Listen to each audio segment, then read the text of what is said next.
least in my I just opinion. I don't know. I just flavored it as Feywild-esque because Rivero was a dreams domain in Druid, which, well, draws the their Fey. power from the Feywild. Yeah, I like thinking of it as a Feywild thing. At least in my opinion, it's usually Feywild. Yeah. But Cyril's subclass is specific in that it doesn't use the Feywild for any of its abilities, for anything it does. So his one actually used a variation of the actual moon, which is always full in his subclass's domain. Ooh. So he quite literally summoned a full moon over the pool, which is wild. I guess that makes me Thanos. Huh? I guess that makes me Thanos. I am inevitable. I'm just throwing moons at people now. Shouldn't be hearing double. Am I hearing double? I'm using headphones, so it shouldn't be. Is it me? Double? Am I going crazy? Hold on. Oh no, I definitely picked up something this past week. That's for sure. Ugh. Okay, I think I'm only hearing single. Okay, sorry. I thought I have my earbud in, but I think I just started going crazy for some reason. Okay. Well, glad there's no doubling up. So let me do my intro real quick, ladies and gents. Hello and welcome, dear spirits, to the Tables of Tartarus, a chapter of Purgatory Corner. Am I quiet? I might be quiet. Oh well. Today I'm your storyteller, Sinspeaks, and we shall be continuing the tale of Tyrant's Wrath. Come on in, take a seat, and let your imagination run free. Keep fiddling with my audio. I hate it, but that's okay. Oh, please, for love of God, don't tell me. Stop fiddling with it. It keeps making me quiet. Not my fault. Okay, it's still 100. Weird. Why did I sound quiet? Oh well. Anyway, so we're here with the absolute wonderful Storyestry. If you guys have not checked out her channel before, feel free to go over there. Why did that pick wrong. Oh, fuck. You have my name wrong. That's not... Wait. That's right. Oh, you're last playing Dungeons and Dragons? No. It's not the real Rick. What? Why does it say you were last playing Dungeons and Dragons? What the fuck? No, I'm not streaming. Huh. What? Is it say... I watched your last stream. Was it Dungeons and Dragons? Sable. Well, that's kind of weird. Okay. Let me shout out somebody else on real quick. But my what the fuck? Dungeons and Dragons is the crab evolution of gaming. Everything's eventually Dungeons and Dragons. Oh my god. For some reason, it's using what you played last. Huh. That's kind of annoying. Where's my shout out? You don't have to deal with it right now. You only have 3 hours in days. Oh, I see the problem. I understand the problem. Okay. Target user stream name. Okay, there we go. I understand the problem, guys. Just no fucking ORY. Jesus Christ. There we go. Yay. There you go. Check her out. She's playing Nia. We're also playing with Cyril, Galmar, Dakota, Rue, and Sapphire. Hi. Hello. Hello. What's up? Somebody was not there. I think that was Dakota. Let me turn you down a little bit. There we go. Hello. Okay. We have a lovely recap made by Ania. Does anyone want to read that, or would you like me to read it? It's a little long, as a warning to anyone who is interested in reading it. But it is written, so you don't have to do it yourself. It is very good. I can do it since I haven't done it in a while.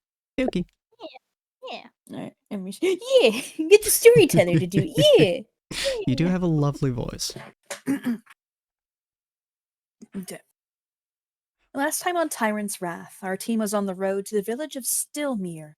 Before getting back on the road, Gelmar did some dueling with our carriage driver Alexandria, the two degrading down into fisticuffs for an hour or two, and Ania tending to their wounds when they were done. Cyril did some scouting ahead, and everyone else gradually woke up and went back on the road. Continuing their trip, they arrived shortly at Stilmere, finding the town in a state of strange stillness. Barely anyone on the streets, and those that were looking weary and sickly, doors locked and windows closed. Left to their own devices to investigate, they found the fountain in the middle of the town, Stilmere's landmark known as the Crystal Vale Spring. A gorgeous fountain with clear waters that almost seemed to glow, yet the nature-inclined people of the party noticed something off. Dying plants all through the town and a sickly green tinge at the bottom of the waters. Ania, the party's druid, used her powers to talk with the plants near the fountain, only to find them screaming in agony, barely able to say what was wrong other than mentioning a snake of some sort, going through the waters with some sort of blight, not letting them fully die even as it slowly killed them. It also additionally mentioned something about the moon sustaining them, though a full moon was what the party thought would be bad, as it signaled the reason they were originally here, to solve a kidnapping mystery. The party, concerned but not wanting to alert the residents just yet, followed the water back to its source, a beautiful lake but with the same green tinge at the bottom of the waters. Rue, fishing out some of the substance, helped the party deduce it was some sort of natural algae, but a kind that didn't belong in this climate. Cyril, suspecting something more potent was amiss, and remembering the plant's words about the moon, casted Moonbeam in the middle of the lake during the daytime hours. Moonbeam is a very particular spell that brings down moonlight, but is also known to break illusions. Though it normally only breaks it on people, something about the specific kind Cyril cast caused a chain reaction of sorts. The sky shone 2 moons and then none seemed to flicker and shift, as the air around them darkened into red hues and the sun disappeared entirely. The fog that was around them since they arrived grew thicker and red. The green algae was now a sickly sludge, and looking back to town, they could see ruined buildings they originally thought were whole, and the ill glow of a giant spiraled sigil encompassing the entire town. Half the party panicking, this far above what they were hired to do, they all made their way back into town to try and discover the truth and find their missing escort, Alexandria. Ania perched on Cyril's shoulders for safety, while Dakota and Sapphire stayed together on top of Cyril's elk to get a better vantage point and to quickly get around if need be. Arriving in town, they found themselves in a veritable maze, looping past the same houses again and again for nearly upwards to an hour. Ania noticed a potent mix of different magics in the air, and Gelmar, having a resistance to certain magics due to their restraints on him, was able to notice a house that didn't appear to be there for the rest of the party. Another well-placed moonbeam allowed the party to break free from their endless wandering, only to be led out of the town entirely, by the sound of chanting as the fog around them grew thicker and more opaque. Stopping just outside the walls, they turned back, Cyril casting a spell to try and identify the figures lurking just outside their vision. And with that, we return. Very nice. Yay! Now it's good. Thank you. Heck yeah. Not gonna lie, listening to you read is just so goddamn peaceful.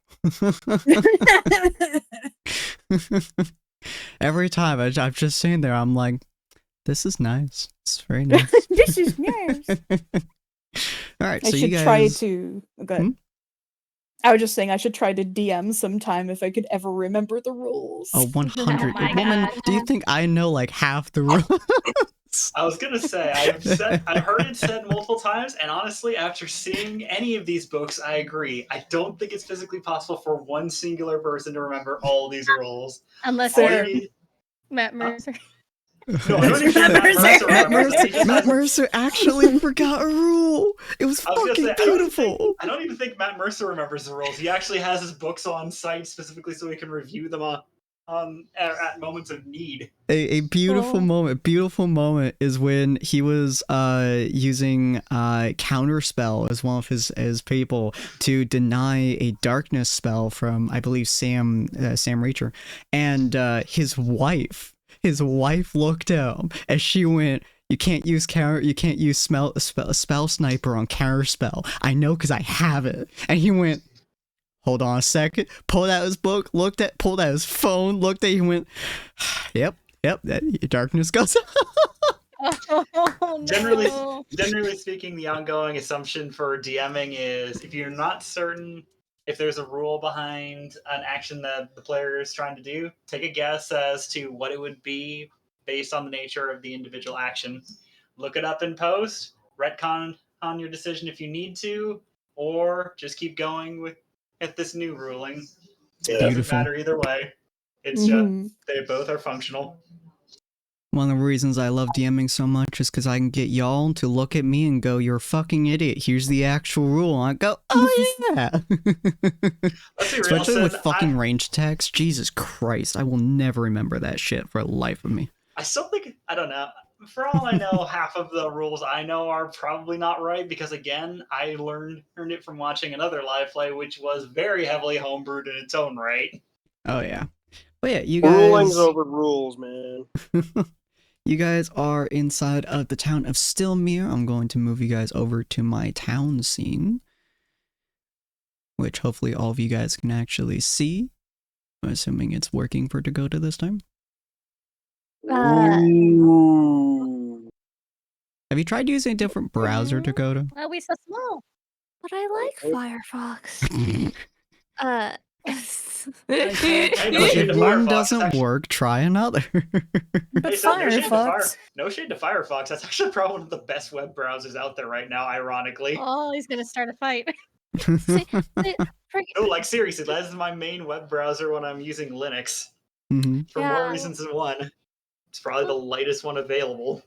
What's really weird is I've opened up Foundry on my laptop, which has the same browser, and it works fine there. I don't know why specifically on my computer Foundry doesn't like I assume that it has something to do with maybe your cookies or some kind of other issue you've had. For now, I would say just use Chrome or whatever other browser you have on your... I use Opera. It works on Opera. Yeah, Opera works too. I know one person who uses Edge, and I want to cry whenever I think about it. Yeah, I was gonna say, Microsoft's been pushing me to try and switch to Edge for like the past several months. I literally tracked down a separate file that literally is programmed to remove the basic files from your operating system, and I just told it, "Hey system, delete Microsoft Edge."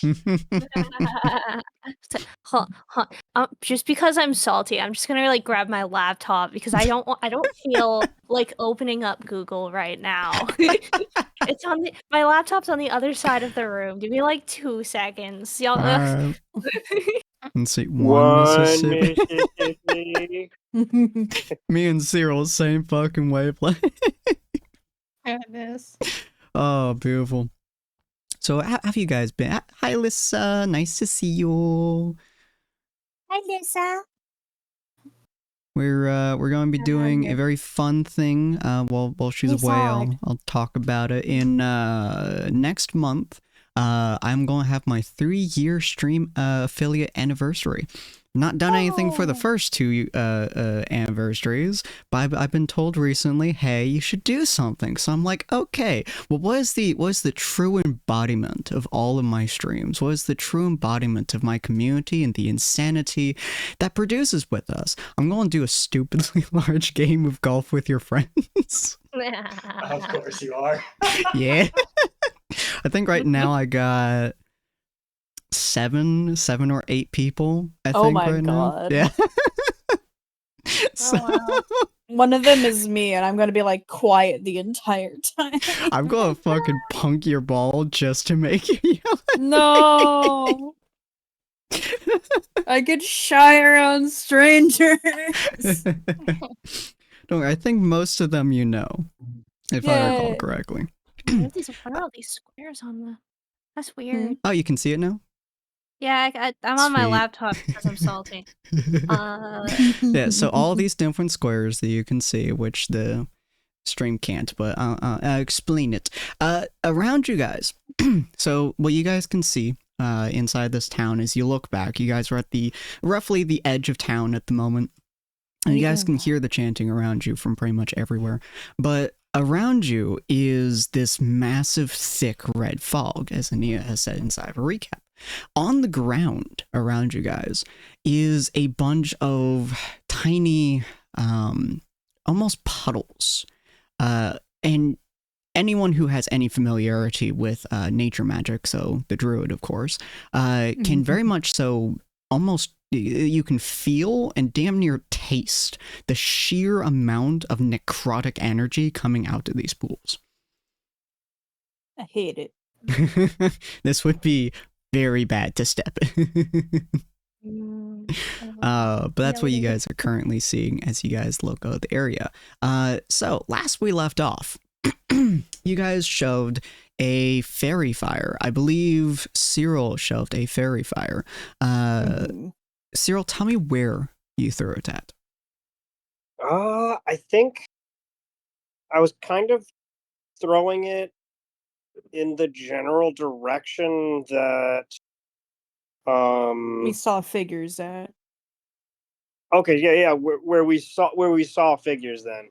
Okay. I couldn't remember if I was going off of like Ania pointing out and sort of guessing how far away the sound was, or yeah, because Ania I think rolled a perception check and saw some shapes. She couldn't like tell what they were, but she like pointed with her staff while she's perched on top of Cyril's shoulders.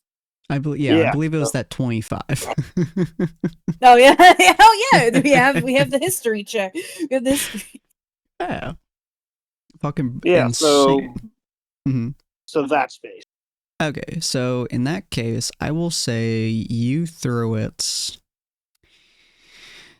I'm a sucker for the right side. I'm right-handed, so I always do the right side. So I will say that you threw it over here. To give an idea of what everyone is seeing, and excuse me for clearing my throat a lot, I'm pretty sure something's going on, so my throat's being weird. I am drinking a lot, don't worry.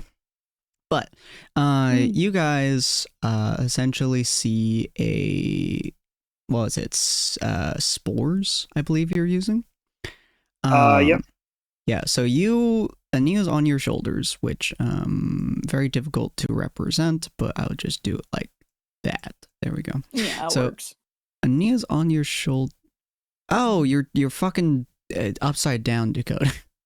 Yeah, I know. I've been watching. I entered the map, zoomed in, and when I tried to zoom out, Dakota started flipping about.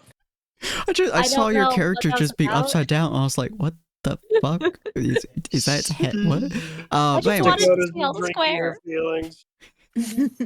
So, Nia's on your shoulders, and you essentially send out this circle of multicolored spores into this area. Now everyone there has to make a dexterity check, but you are going to briefly see all the different people there, and specifically you're going to see this person right here. Now hold on 1 second. There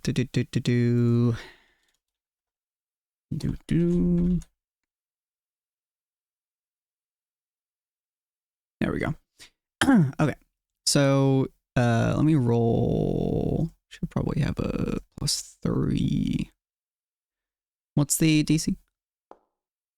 She's not. It's a really low DC.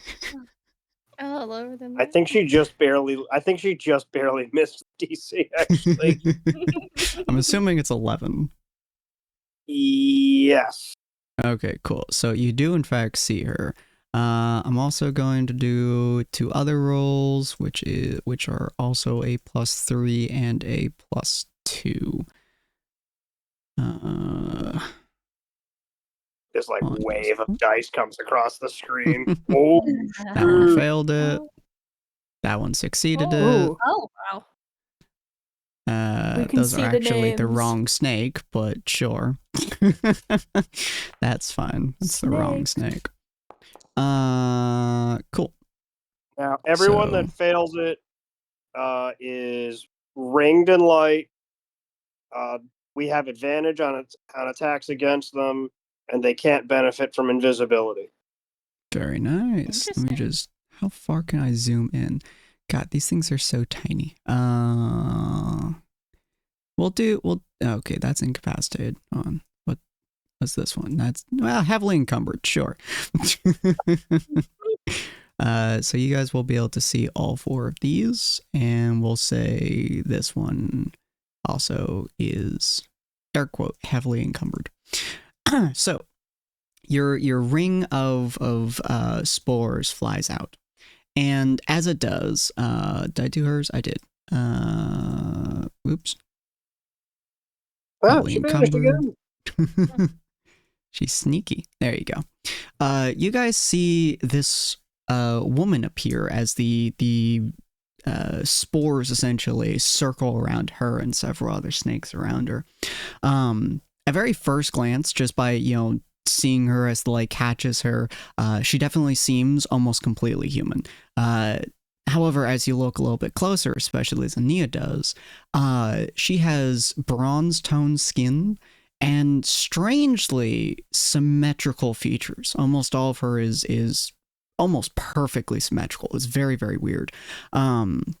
It's almost similar to the stories you've heard of Aasimars, where their features are unnaturally perfect, almost. Oh, she's so pretty. As the light catches her, though, and it starts to hold on to her, some of the illusion kind of falters a little bit, and you guys can see scales that shimmer along her cheekbones and down to her neck. Again, in weirdly symmetrical formation, but it's off a little bit. The red glow of the fog really catches onto them, making them shimmer between blue and purples and reds. You guys can see even from this distance she has serpentine eyes, golden with slitted pupils, and she is staring directly at Cyril. And Cyril can see this even from, what is this, 30 feet away? 50 feet away. Even from this distance, you can see that she is staring. Within the distance. Yeah. It's one of the reasons I have this map is because I was like, let me just see the distance. Even from 50 feet away, you can see her staring directly, practically into your soul. Let me show, actually, because you guys can't see it properly. The portrait. There you go. No, Whoa. She has long greenish hair, obviously in the red. It's just kind of doesn't black. Yeah, it's almost blackish green from the light, but especially with all the spores around her, it's almost a sea green depending on what light hits her. It is also streaked with faint, like dark black streaks inside of it, which seems to shimmer whenever she moves. She's wearing a dark robe adorned with several serpentine patterns embroidered in what might be golden thread. You really can't tell from this distance, but especially any of you who are used to dealing with thread, this would be something that you're semi-familiar with. And it definitely flows around her. It's definitely, fitted for her body. And around her neck rests a amulet that you can't quite make out. And she seems to have very deliberate movements. So she moves back and forth. When she starts talking to you guys can tell calls bad for you.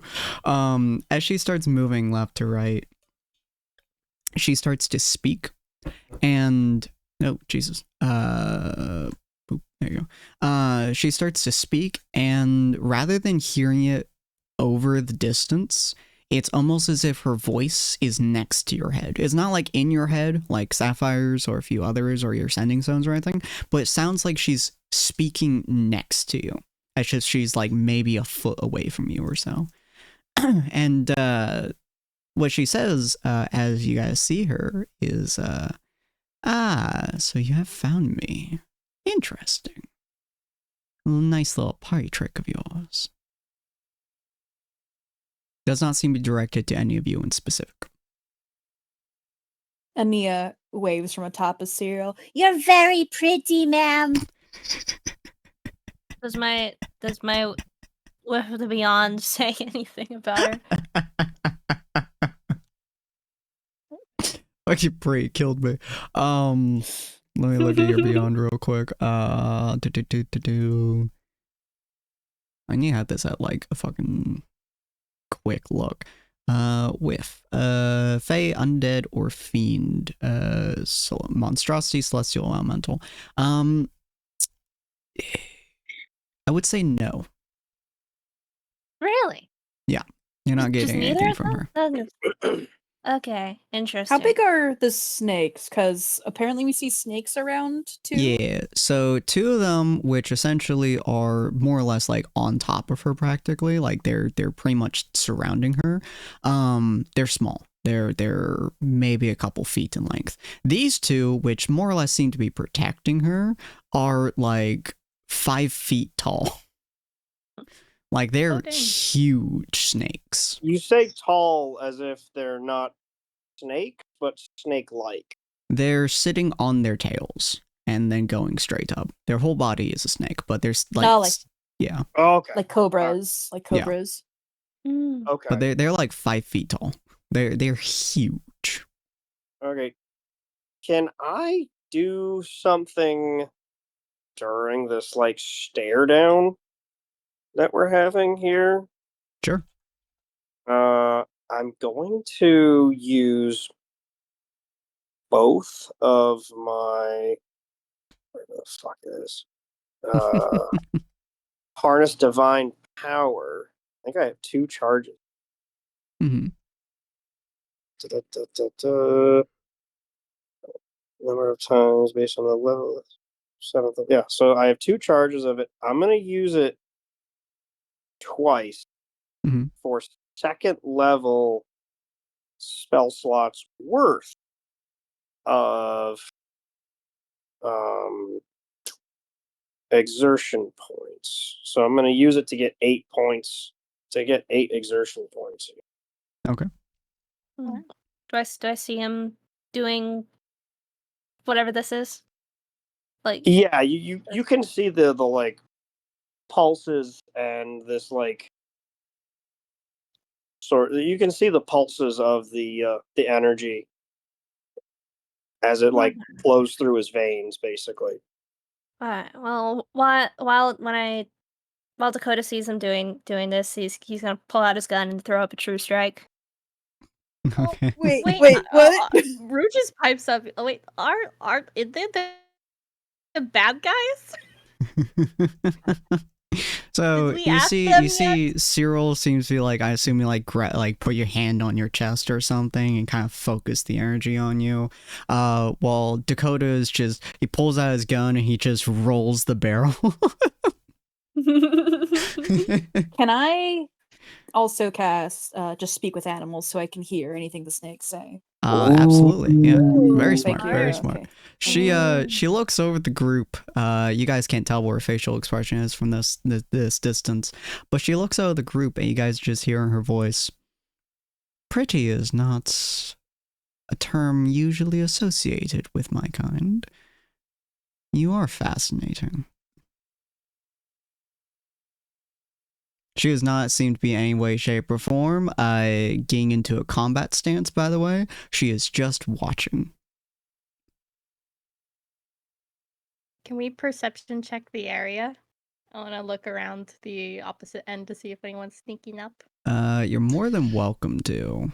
And I will Yeah, we roll. were kind of told that we were dealing with kidnappers, not kidnapper. Yeah, Nia's going to. Damn. If you roll, yeah. Oh, dang. I was about to say, there is no way you could possibly fail that unless you got another natural. And Nia's going to continue talking to her while the rest of the party looks around. She's Okay, like, as you do, so you guys look around, and that was a general roll for effectively these ones too. There's a few others that we'll have to roll individually for, but you guys see all these folks who also pop up. They're actually a little bit closer there. They're just on the ground, essentially, watching over the ground. These ones, hold on a second. Let's see. Can it get? I don't think you can get past Gilmore's. That's not going to be able to. Nope. All right. Jesus Christ. so many snakes. And then that one you won't be able to see. Okay. See, my friends, this is why everyone should invest in wisdom. So yeah, you guys see a lot. Gelmar, where are you looking exactly? Mostly just a cursory glance, not really certain what he's looking for. Just assumedly trying to trace more people that are, well, I'm just going to say with a bipedal shape, not so unlike hers. Okay, cool. So you guys aren't seeing... I mean, you are seeing a lot. So you guys are seeing a virtual army around you, mostly of just either tiny snakes or stupidly large snakes, which actually, Gelmar, you would be seeing these ones who are quite a bit closer. They're still small, so it's a lot harder for you guys to see, but they are a little bit closer to you. But you guys are seeing a lot of different snakes. None of them are coming close to you. You do see 2 on the top left here, which are definitely hiding behind barrels and stuff like that. So much harder to see. But they are, what's the word for it? Twisted and reconfigured to a strange degree. They do not look like humans. They do not look like snakes. They look disturbing. Let me show you. Yeah. Yes, I've seen these before. They are bipedal, snake-like creatures with scales over their skin, hunched over, and seeming to hide behind a couple of barrels. Do they also not give me any beyond whiffs? Oh, they give you hardcore monstrosity vibes. Oh, flip. They smell. And definitely Sapphire would be able to see them almost perfectly. They're hiding quite well, but not compared to y'all. Are we interrupting something? Gelmar says, clearly to her, but staring in the direction of the barrels. Oh no, we're just having a party. It is the most sarcastic statement you've ever heard. Could you maybe not be killing people in the party? Oh, we haven't killed anyone today. Oh, that sounds like she's not a good person. We haven't killed anyone today. You sound fucking evil. Kill more people.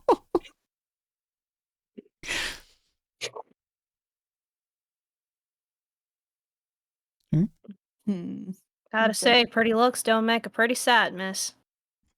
Oh, you wounded me. Not yet. Not yet. Again, none of them are moving in towards you. All of them are staying quite a distance away, as she's just smiling, watching you. Why do you harass this village? Anil checks behind them. There's nothing behind you. Okay, good. What was that, Cyril? Why do you harass this village? No, we're not harassing them. They are simply a means to an end. Can I roll insight she's being truthful? I'm guessing she is. Yeah, prefer. Means to an end. I think I'll roll that too. While they're rolling that. And what, pray tell, is that end? Jesus fucking Christ. Oh, okay. Exclusively Dakota's locked in on disturbed people. For the split second, this snake person and feels a sense of dread. She can tell this creature is staring into her soul. Yeah, I know the social security. That's the most natural 20 you've ever seen.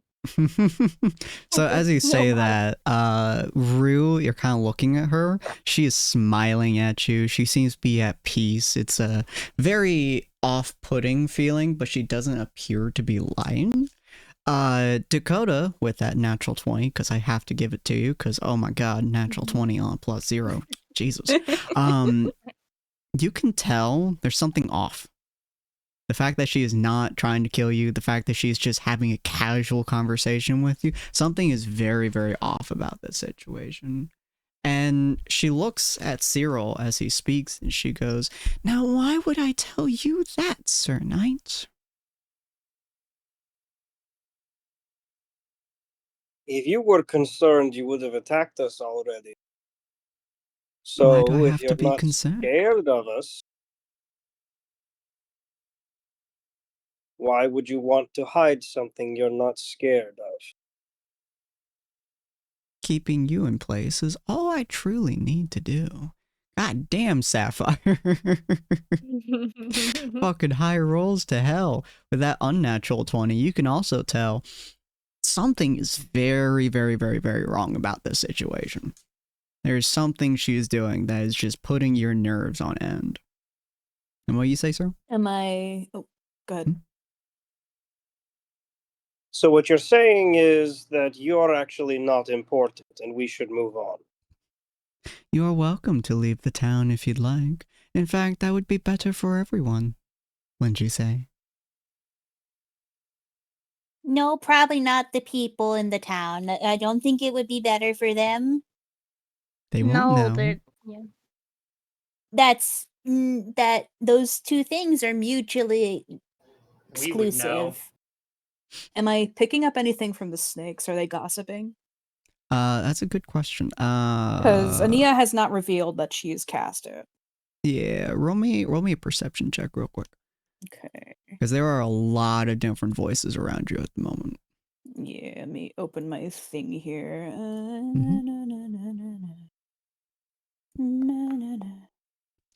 No! It's no fucking way. Oh my so many God. snakes. There are a too many lot of voices. snakes. So you are able to hear all of them, and they're all talking.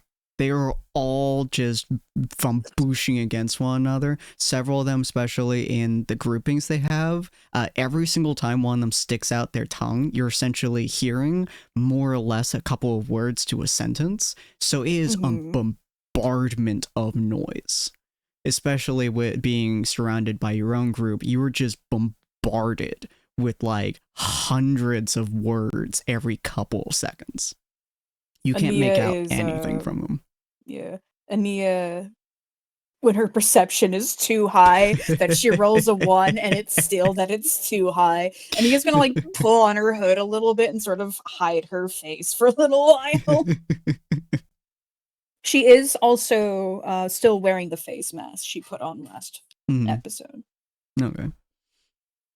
Yeah, she's just kind of looking over your team, and it's definitely I believe it was Gelmar, Dakota, and Sapphire, Rue, Dakota, and Sapphire. You are all feeling extreme unease. The number one thing that is making you uneasy, you guys are used to combat situations where somebody gets ready for combat, somebody is uncomfortable, or they're tense, or something like that. She's not. This is like she's in a relaxing vacation in a normal spa. Like, she is perfectly okay with this situation, and she's just talking. It's very unnerving.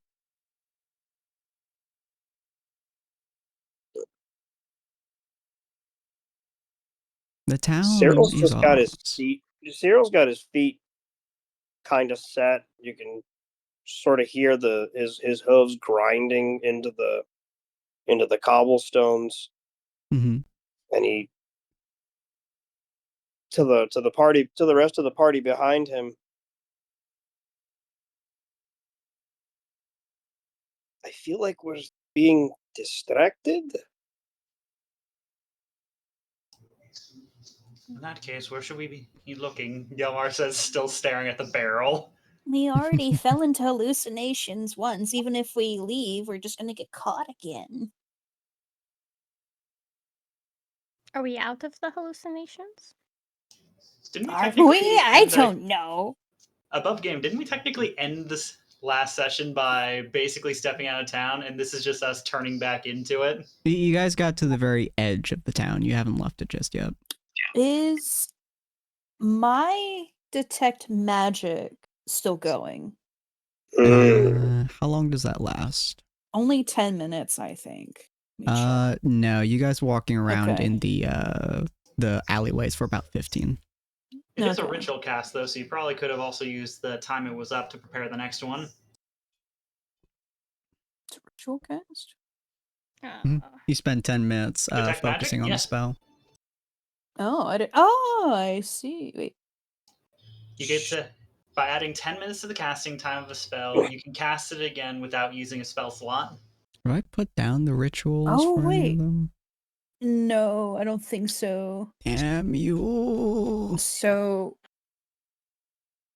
if it's a ritual, I can spend time to cast it again. Yeah, Mhm. so you spend Without it without... using- Yeah. You spend 10 okay. minutes to cast it without using a spell slot. Just half a dozen candles on Cyril's antlers and shit. She's like doing chants up there, and Cyril just ignores her. Yeah, if I was able to do that, she would have done that. Technically speaking, a ritual cast is just you have to physically be taking other actions to focus that magic. You don't necessarily need to actually make it a physical occult ritual if that's not the way you want to do it. Mm-hmm. Yeah, she's just sitting on top of Cyril's shoulders. She would be fine just to cast it again without using any spell slots. So you definitely would have been trying to essentially make it during your guys' very long walk, 100%. So you've cast it. Let's see, within 30 feet of you. You learned School of Magic. I believe I did state before that the fog was enchantment, maybe illusionary. I don't quite recall, and necromantic. You said aberration. Oh, go ahead. Enchantment's all about screwing with the mind. Mm-hmm. So I would imagine it's more likely to be illusion, but I can't say I know for certain. You said it was aberration, enchantment, and necromancy mix. Okay. So that's what you feel from the fog, and then within 30 feet of you, you can't really discern anything else. There is definitely a lot of magic in the air, but none of which seems to be affecting you guys directly at the moment. Okay.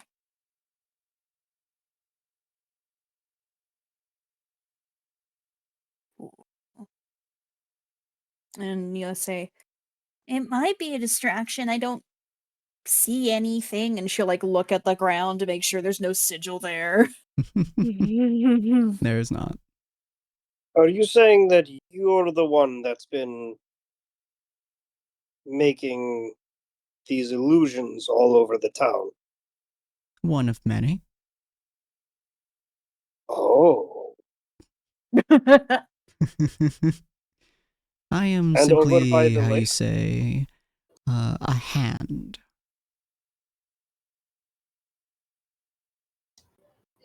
Why bother with the spell? Gelmar says. Why do you bother doing anything?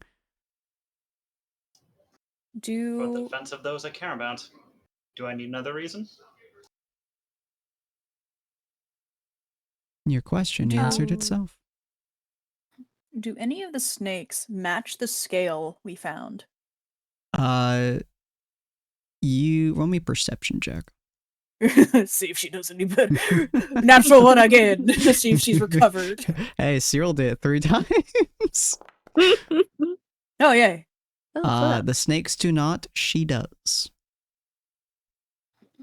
She's going to lean down, like whisper to Cyril, but try to make it loud enough for everyone. She doesn't mind if the lady hears, though, but she's like trying to be quiet. Like, he matches the scales at each place.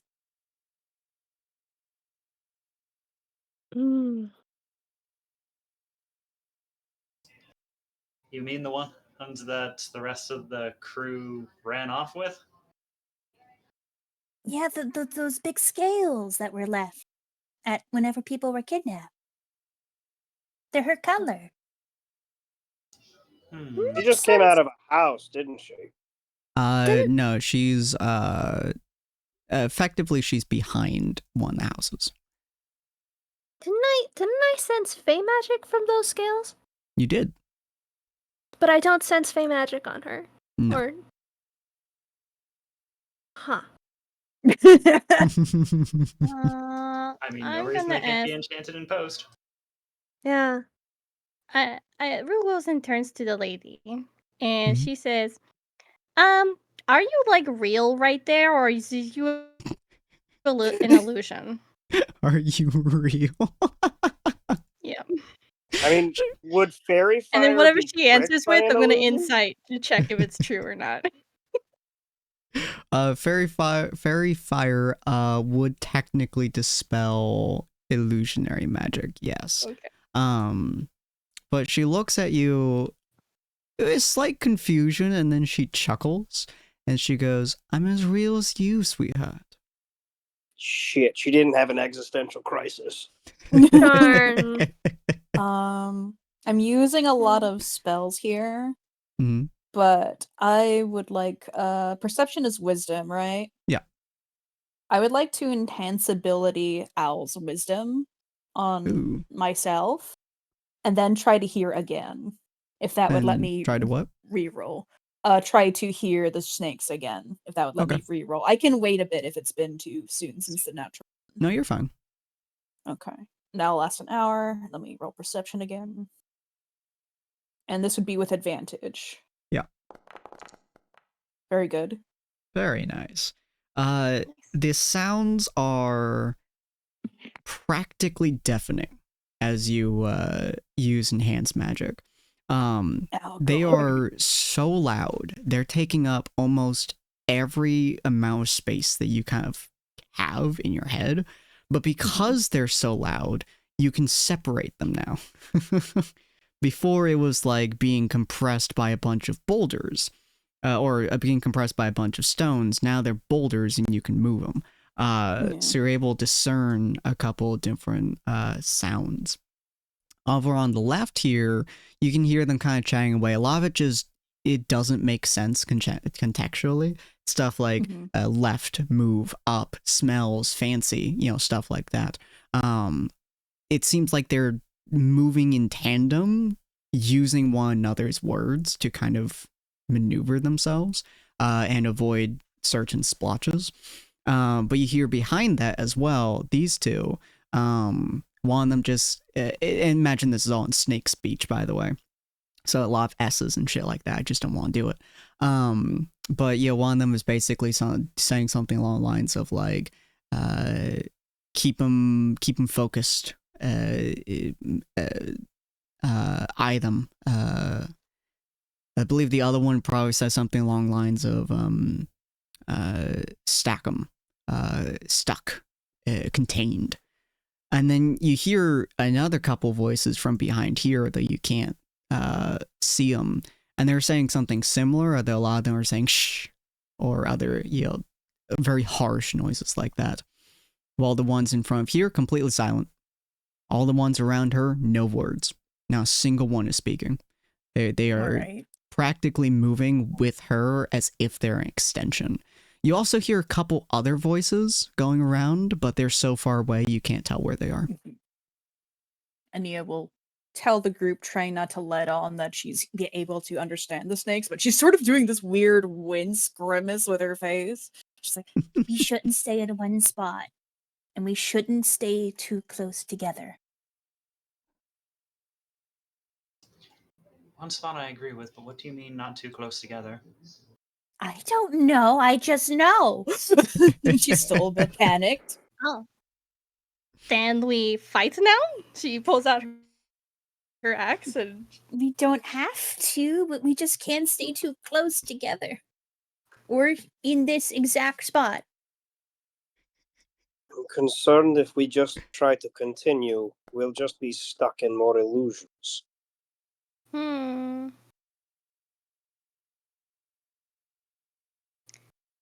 No,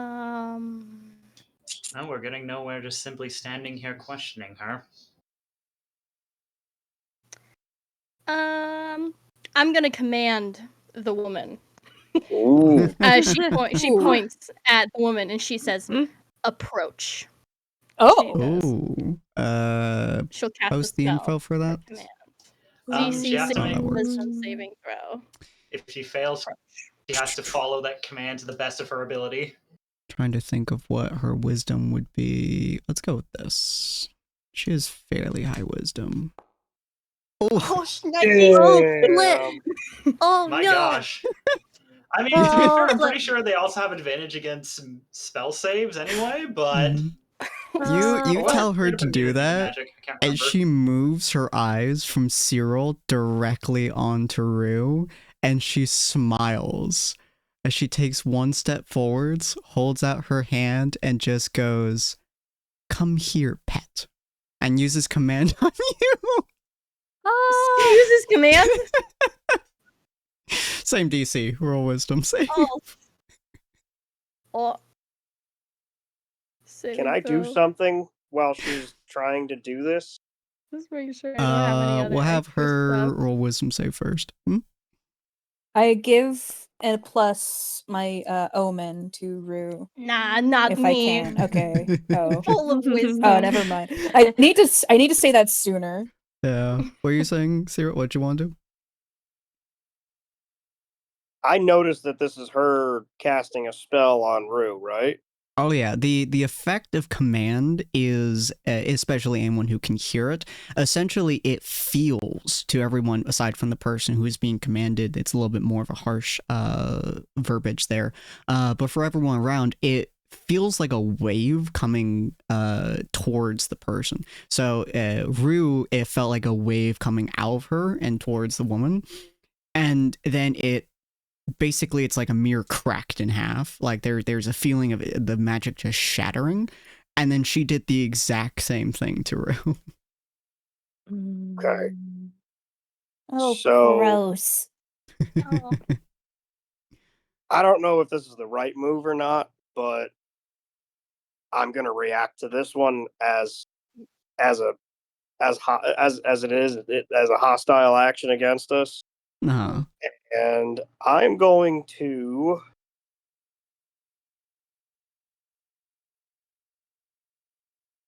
Uh-huh. I'm going to change. I'm going to switch out. I'm going to switch my partisan to its spear and shield form. Okay.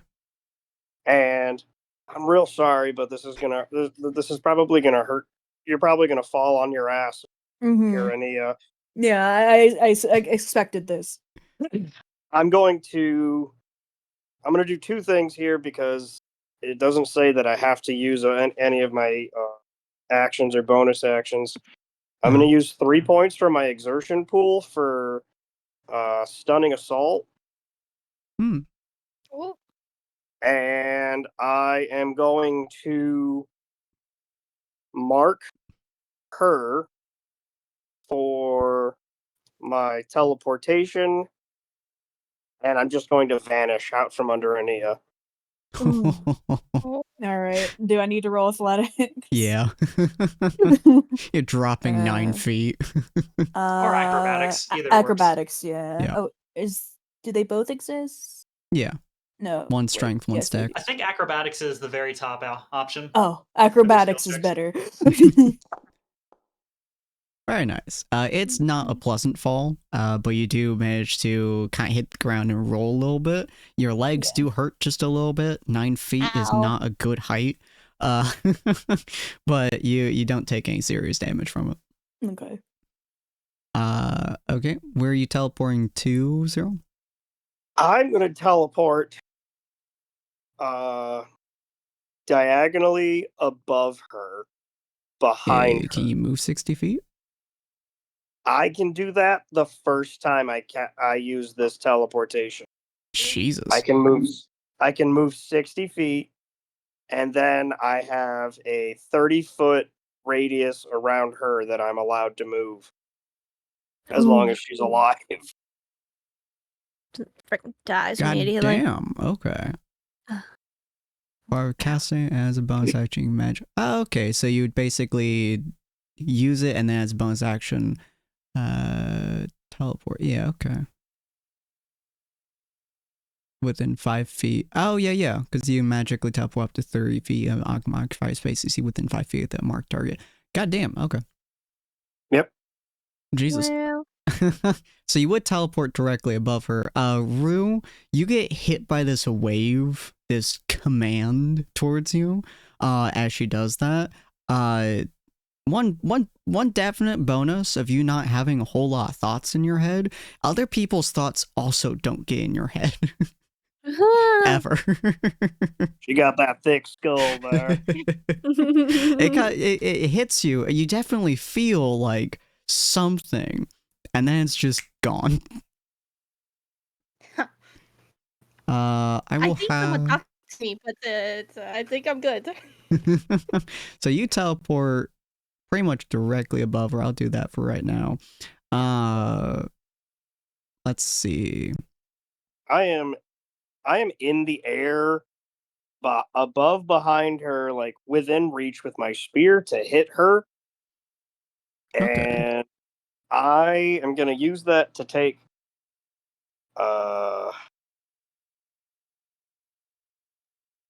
I'm definitely gonna take one attack against her, and I get her advantage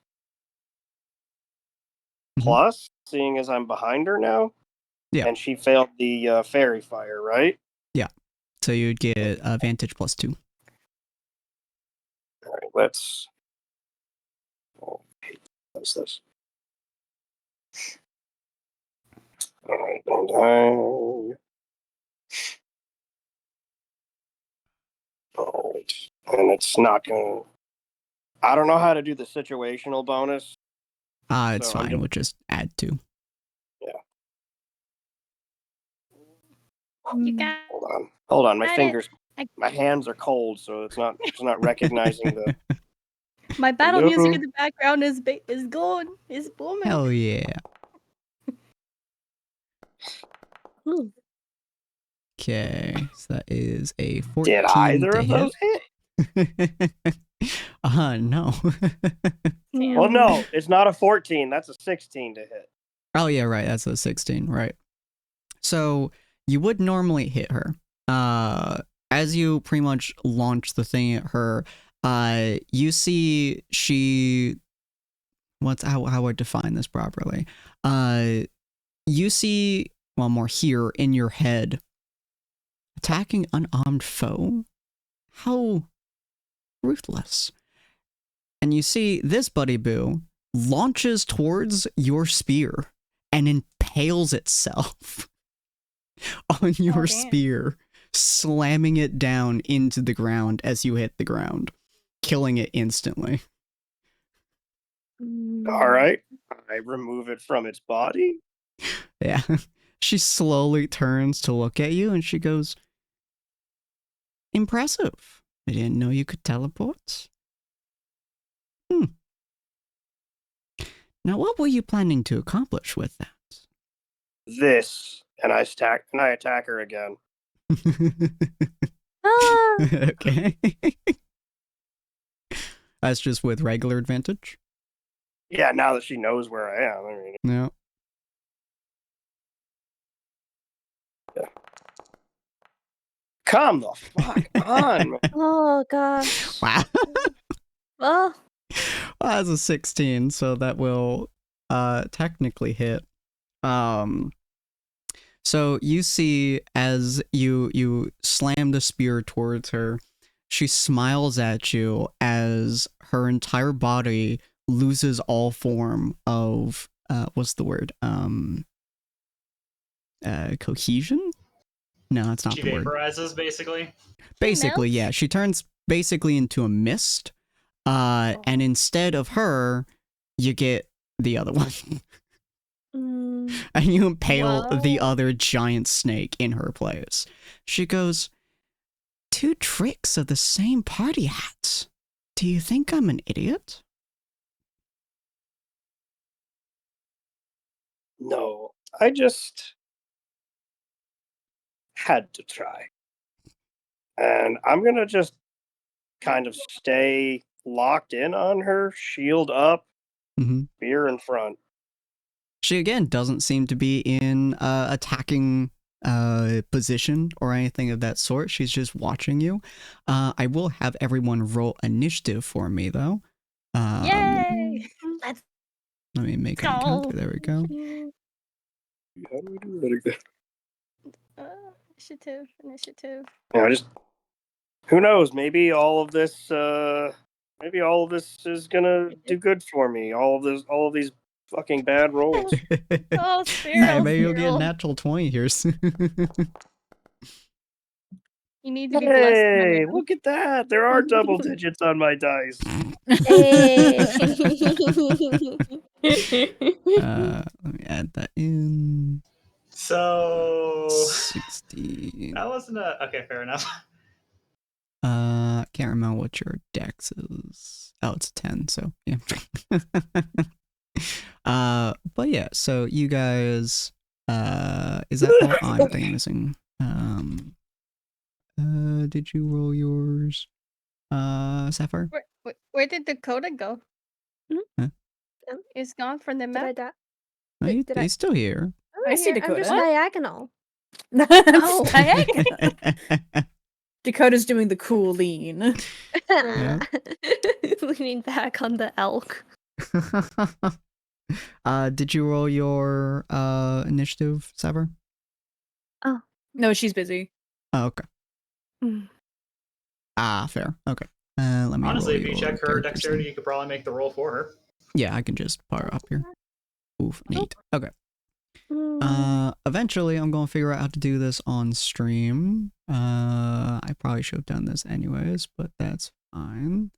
There's no real way for me to pop this out, sadly, so I'll figure out something in the future. Okay, so poison stick, and then her. And let me just roll each of these real quick.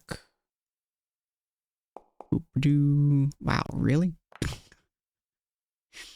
Your double digits is pretty nice. I'm not gonna lie, for a second there, I thought they had all rolled low enough to be last in initiative together. 3 of them rolled 11. I'm glad they're below me. Sure, that's how that's gonna work. Cool. Okay, so Dakota is now your turn. Even with Cyril attacking, by the way, he is now fucking surrounded. And Cyril, you can in fact see this person and these two. Who actually I will add you here as well. I see the two. Jesus Christ. I love it. I see the two behind Shara. Mm-hmm. But you said this person? Yeah, there's Yanti as well. She is, let me just double check. Yeah, that's pure blood. She is holding a bow, actually, which is, it looks really silly considering how close you are to her. But she's holding a bow and she has a scimitar on her hip. She doesn't look quite as nice as Shara does, and you notice there's a hell of a lot more scales on her. She looks unfinished would be the first word that comes to mind for you. Interesting. Yeah, Dakota, is now your turn. You still can't see the pure blood, but you can see the rest of the situation happening. And I guess she just does not look particularly bothered by this entire situation. Okay. So I'm trying to figure out like where I'm seeing like everybody, like where everyone is. So they're on the rooftop at the moment. Okay. Yeah, he popped up on the rooftop. These snakes on the roof. Yeah. These guys are not. These guys are not. These guys are not. Oh, okay. Okay. All right, I see. Hold on. Let me attempt to zoom in without. Dang it, Dakota! Please stop flipping around. Real quick, Ania, roll me a perception check. Yes. With disadvantage. Ooh. Okay. Oh wait, I have advantage because of enhanceability. Does that cancel out the disadvantage? Yes, that would cancel out. So it's a regular roll. Cool. Stay absurdly zoomed out. All right. Okay. Damn. I have. You don't hear Drew much. Strike on. Too many noises in your head. Yeah, it's very loud right now. Mm-hmm. Nia's just doing her best. Okay. I'm going to. Okay, so what do the red squares mean again? Basically, just think of them as poison land. Poisoned land. Okay. Yeah, you step on it, it's not pleasant. Mm-hmm. All right. Okay. Am I able to shoot people from here, or should I move? You can shoot people from there if you want to. All right. Cool. Okay. So Bless you. yeah. I could put hex on someone, so that won't let me. I don't think that'll let me utilize my 3 attacks. In the future, will it? Or Okay. What was it? Can I use the? Can I use the lightning bullet that I remember? We had a thing when I put the lightning into my gun, where like one of the bullets can be a lightning thing. Yeah. I would like to shoot. What should I have to figure out who I'm shooting. I could shoot the lady. girl, because she'll But, use the. Sometimes she like takes the other snakes, right? And she'll substitute them for Right. herself. If I shoot the lady, maybe all the other snakes will jump in for it instead, and I'll just kill all of them. I love it. Fish in a barrel. This wild Yeah, vortex of all the snakes. You Yeah, gotta that have was snakes actually my eventually. That was actually my first thought when she guarded it against those attacks by sacrificing 2 of the snakes. It's like, you could potentially do that and over get to kill her entire army. How many snakes do you have? She's surrounded by them at the moment, so. Oh yeah. Yeah. Okay. Yeah, I am thinking. Should I do this with sharpshooter or without? I mean, I'd always use sharpshooter. Yeah, I'm going to aim for the lady. You got that Wait. true strike loaded too. I do got that true strike loaded. Yeah. I think. Yeah, I'll shoot. I'll go for the lady. I'm gonna use a lightning bullet. I'm gonna shoot 3 times with sharpshooter. So the lightning bolt will take away 2 of your bullets in exchange for using it. Yeah. And it will take your true strike advantage, but it will not take your sharpshooter.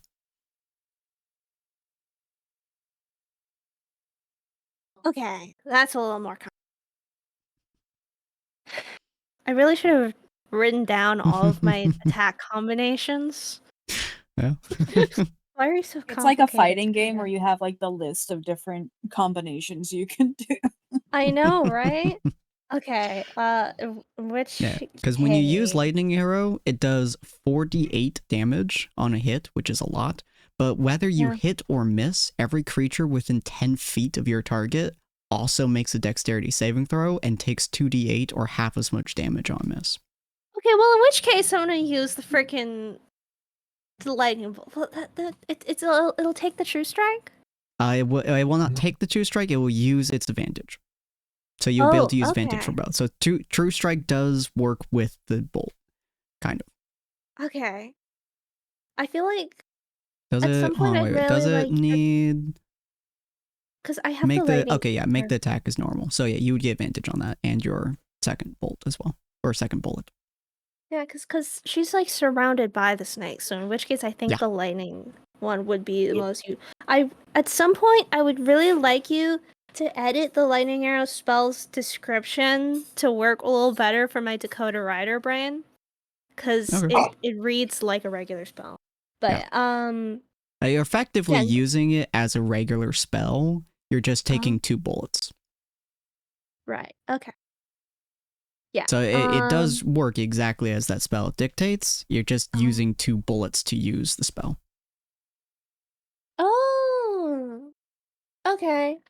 Yeah, that makes sense. All right. Okay. I'm gonna use the lightning arrow, the lightning bullet thing, because she's surrounded like the people. So I think this will work well. Okay. Okay. Good luck, Cyril. Cyril also gets hit by it. I preemptively It's use fine. Omen Do on it. Cyril. Dakota, Let me roll a Dakota d6. I just give him the sailor's little like nod off, like good luck. Watch out, sir. Cyril gets a +1 on a saving throw. Good luck, Cyril. Good luck. We all say. Watch out, Cyril, sir. You gotta use your attack first. Oh my. You mean it's And not remember, guaranteed? she's under the effects of fairy fire, so it's advantage plus. Oh yeah, so you need to do your attack, Dakota, and then add +2 Oop. I think. with advantage. Or did I? Come on. Wait, Click with the advantage button on Oh my the. God. I have to. 24 to hit, Jesus. I was about to ask, how on earth is she gonna get better than a modified 20 and then turned up 2 better? So, seeing that you guys are actively now shooting the fuck out of her, she does in fact turn to an incorporeal body again, and replaces herself with this guy. Okay, let me just access her, please. But she's actually moving back here instead. So she's moved now off the building entirely onto the ground, at least 20 some feet away. As this poor sodding son of a bitch, it's just gonna get hit directly in the face by your 14 damage, it looks like. Oh. Which is shockingly low, actually, but that's okay. But that 14 damage. And then everything in the area, including Cyril, has to roll dex save. All right, and I get a Cyril plus gets... 1 from Ania. Yeah. Yep. And I get a plus 1 from my own aura. Yeah. As a paladin, so here we go. He's taking full damage. Yeah. Yes. Cyril is only taking half damage. I believe from a 2d8. So roll another 2d8. Dakota. 2d8. 2d8. That is taking full damage. Oh, really? 3? All right. 3, Dakota. Oh. That is taking half damage. These are both taking. It could always be a natural 1. That is true. You could deal 6 damage. Nope. All right. So everything takes 1 damage aside from the pure blood, which takes 3. All right.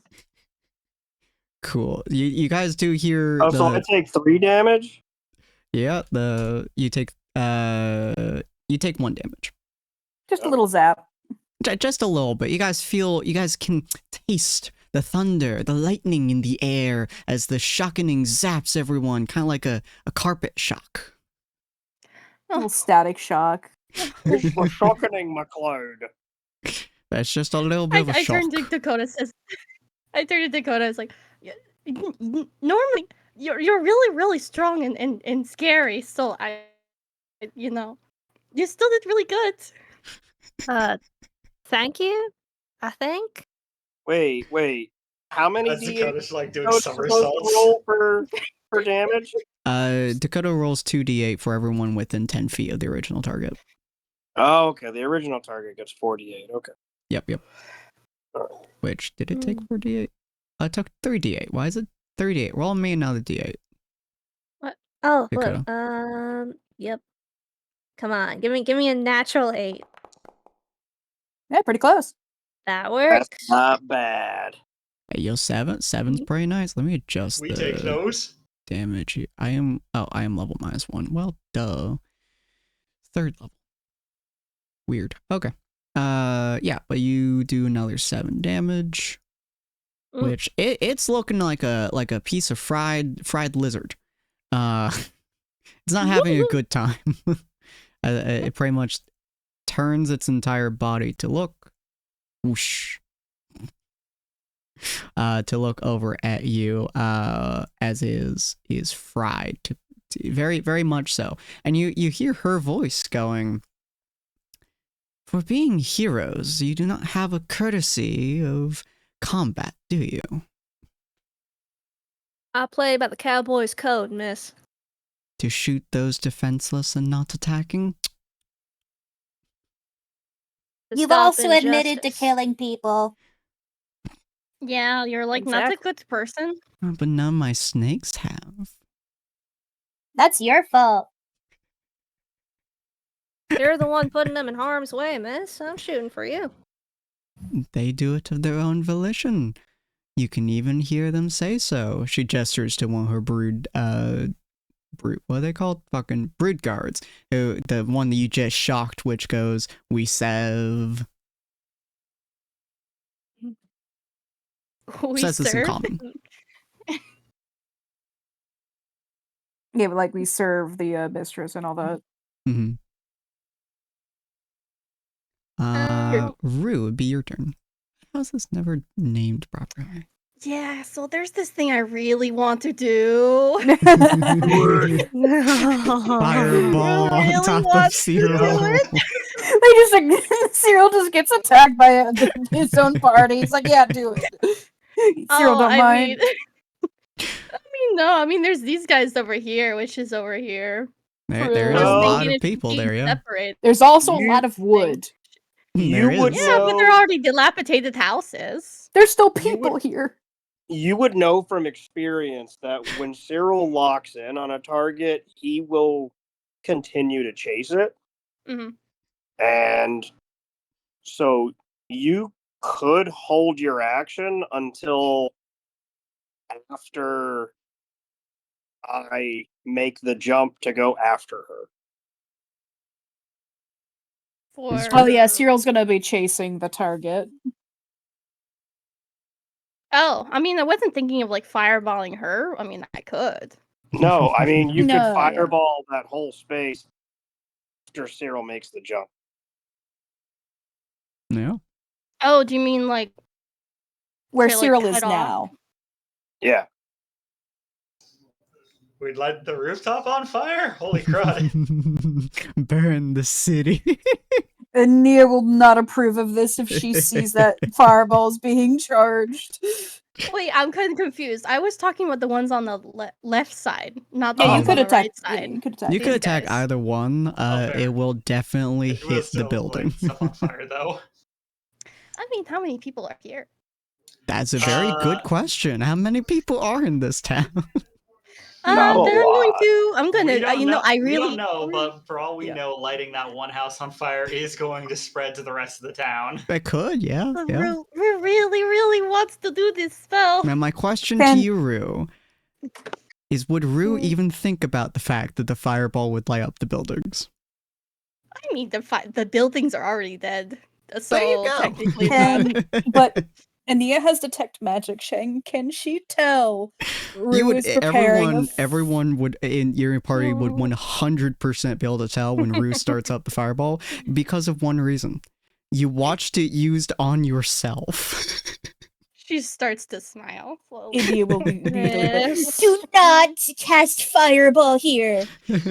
What? Why? There's no one here. The snakes aren't the only ones here either. Oh. They're going to catch the whole town on fire. We're here to save the town. I didn't ask the size of the town. I said as fireballs. Rule number 2, miss, of the Cowboys Code. Never harm a child, the unwilling, or the innocent. That makes good point. It's a I'll do the bandit town. second Who's most really not fun innocent? thing. We don't know that. Sorry, 1 second. I clicked off of the site. I gotta load back in. Yeah, I go back into I've done that That's such a long. Rue That's such a Rue moment, though. I didn't ask how big the room was. I said I cast fireball. Oh my god. I'm sorry, it's really loading. It's struggling. Oh, you're fine. Yeah, I had to reload earlier too. I It think likes to Merlin take stepped its on sweet like time loading. a keyboard press, and I had to reload. Merlin wanted to play D&D. Your cat was like, I can cast fireball. Nah. It's just button here, right? Where did that weird circle come from? Why is it following this weird white cursor? Oh, mouse. Yeah. Mouse. My cat loves to play Genshin Impact. Aww. That's adorable. She legit will walk up onto like Colty's space and just stare at the monitor, and sometimes like start pawing at the monitor. Yeah. Aw. Not gonna lie, I have not played since February of like 2 years ago. I keep coming back to it every now and again, but then I'm like, man, there's like 3 expansions at this point they've added. I don't have the time.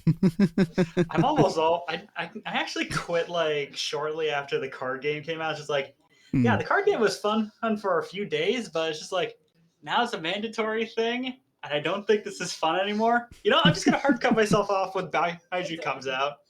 Wait for a month and see if I'm interested next month to come back. Okay, it's really loading. So I'm gonna say I can't click anything, but I know that I was gonna bless. So let's take an action to bless. I'll do myself. Who needs help hitting things? Good question. Dakota likes shooting things. Okay, Dakota. Well, he doesn't like shooting things, but he plans to shoot several things. Sapphire also shoots things and hasn't gone yet. That's true. And I tapped Sapphire. We got it to trio. So I casted Bless on Dakota, myself, and Sapphire. And then I'm gonna go ahead and get the chainsaw out. I love how she just calls it the chainsaw spirit weapon. Weird. It's not rolling bless when I click roll bless.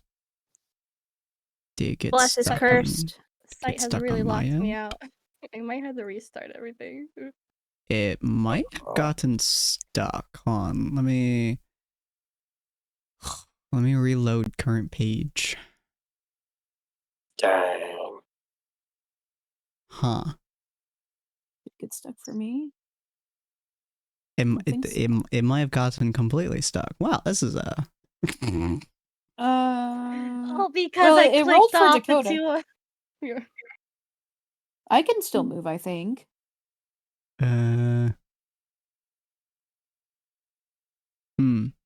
It's stuck for me. I mean, I can still do stuff, so. Can you guys move your characters at all? Oh, let me try. I've never moved my character, so I don't know how. Either drag and drop or click your character in WASD or arrow keys. I cannot. I think when we're in It's not my combat, turn. it waits until it's our turn. Yeah, it says move in. I cannot move during my turn, but at least it told me that. Connection is I'm just timed gonna out. do that. Oh, timed out for me too. Well, there we go. Yeah. Oh, I'm back. I haven't been I still got mine's still here. I'm just gonna try and throw something random in there and see if it does anything. Where is? Oh, yeah, just what the heck? Oh, the stream is bad. Just make an attack roll.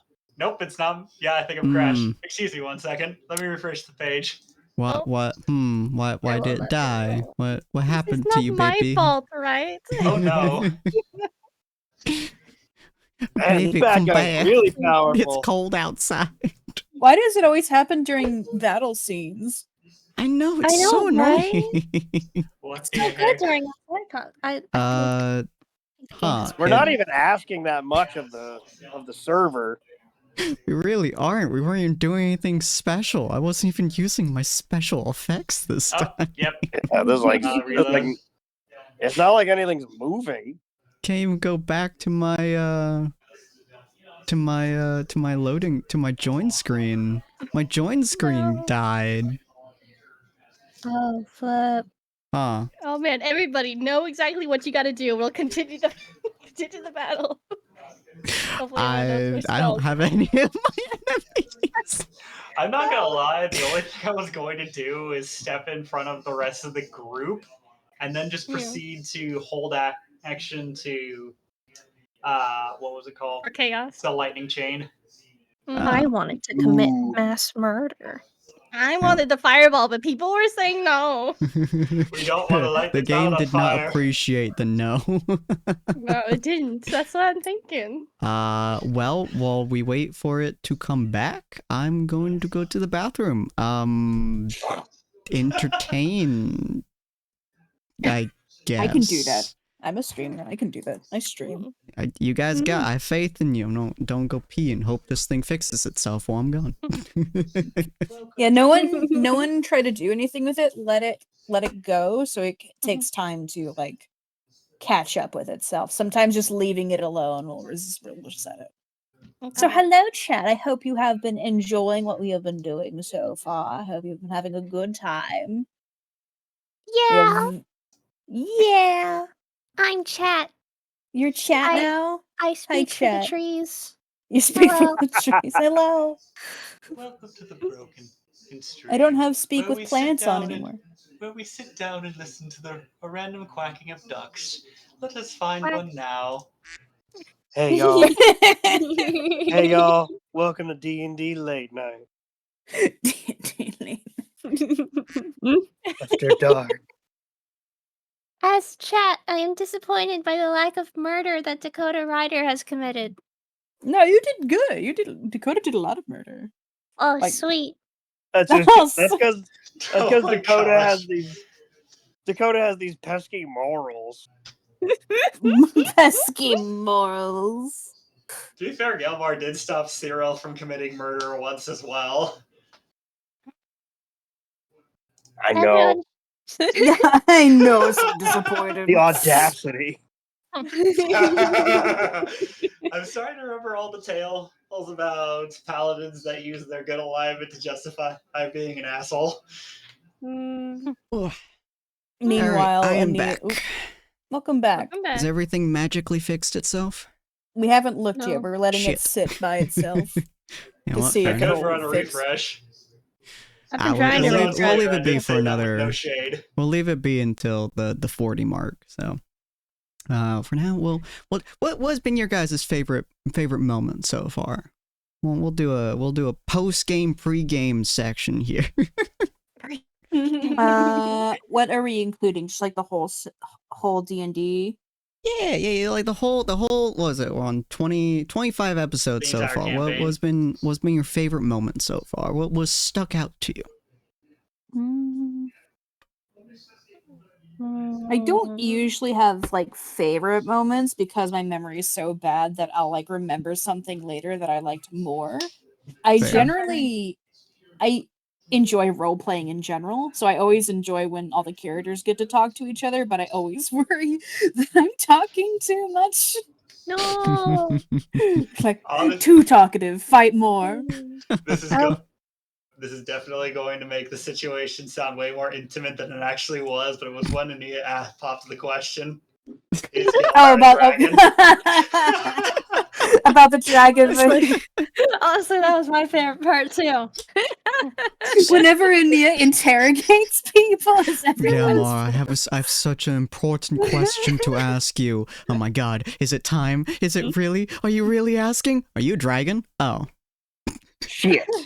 Honestly, I love I that did say part. that my word choice was partially intentionally made to make the situation sound way more intimate than it was. Oh, it's beautiful. Meanwhile, in Gelmar's head, shit. Oh shit, doggies!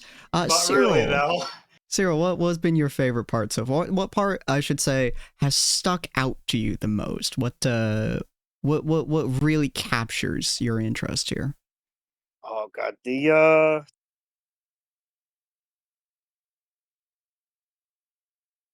it's a little selfish, but the moon pool. I figured That that would be was- yeah. That was fucking wild. I didn't Mhm. see that coming at Yes. all. Yeah. If it helps. So one thing that I find really fascinating about that being your favorite part, that was 100% off the cuff. None of that was planned in any way, shape, or form. I did that by pure gut reactions. That entire section. That is dope. That's well, heck, dope. I'd say you deserve this then. Oh, heck Oh, yeah, yeah. true. Give me that true. golf Like claps. I was basically just pressing a button to see if something would happen, and then something happened, and I was like, "Oh, we're going all the way in on this one." All right, Galmar, what about you? I already said. Yeah, Oh, the right. question thing. Oh, question. yeah. I think my memory is equally awful, so Literally, the entire room cracked up when I said it. I honestly got a shock, too. I'm very bad at being human. Dakota, what about you, my good lady lad? Oh, that's difficult. I think I just really like any moment where like Dakota is just scared for his life. I'm so glad. Yeah. Which is literally all the time. I was gonna say, just like literally his entire thing is just ball of anxiety, pretending to be cool and collected. Yeah, I think I really like the part where Dakota like revealed that he was actually captured by the elves and stuff. And then like he said that thinking that like maybe like Ania or maybe Cyril like already knew, and then Ania was like, "Wait, what?" Everyone going, what the fuck? And you going, oh shit, y'all didn't know? Oh yeah, no one like Ania and Cyril knew about the changeling thing, and so does Sapphire. Well, Sapphire hasn't revealed that yet, but they had no idea Dakota was the one who ran away. Like, oh, we're still chasing that guy. Yeah, Absolutely. that was hinted at. It was hinted at in the first session, and it was. I didn't expect Cindy to bring that up so quickly. So Dakota's like, "Oh no!" Absolutely blindsided Dakota. It was beautiful. Rue, what about you?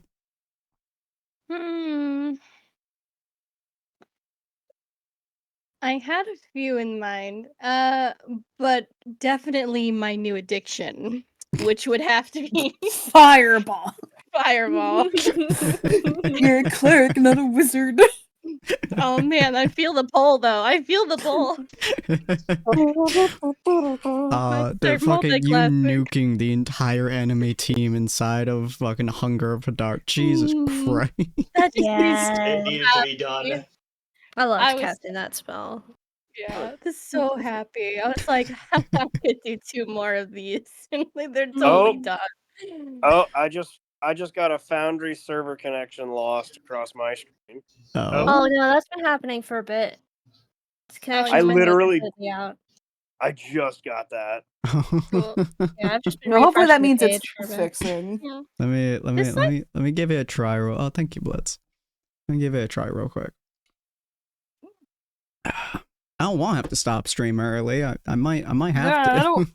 I don't want to either. Sapphire. No. I might have to do pure theater of the imagination, but we'll see. Sapphire, what has been your top moment so far?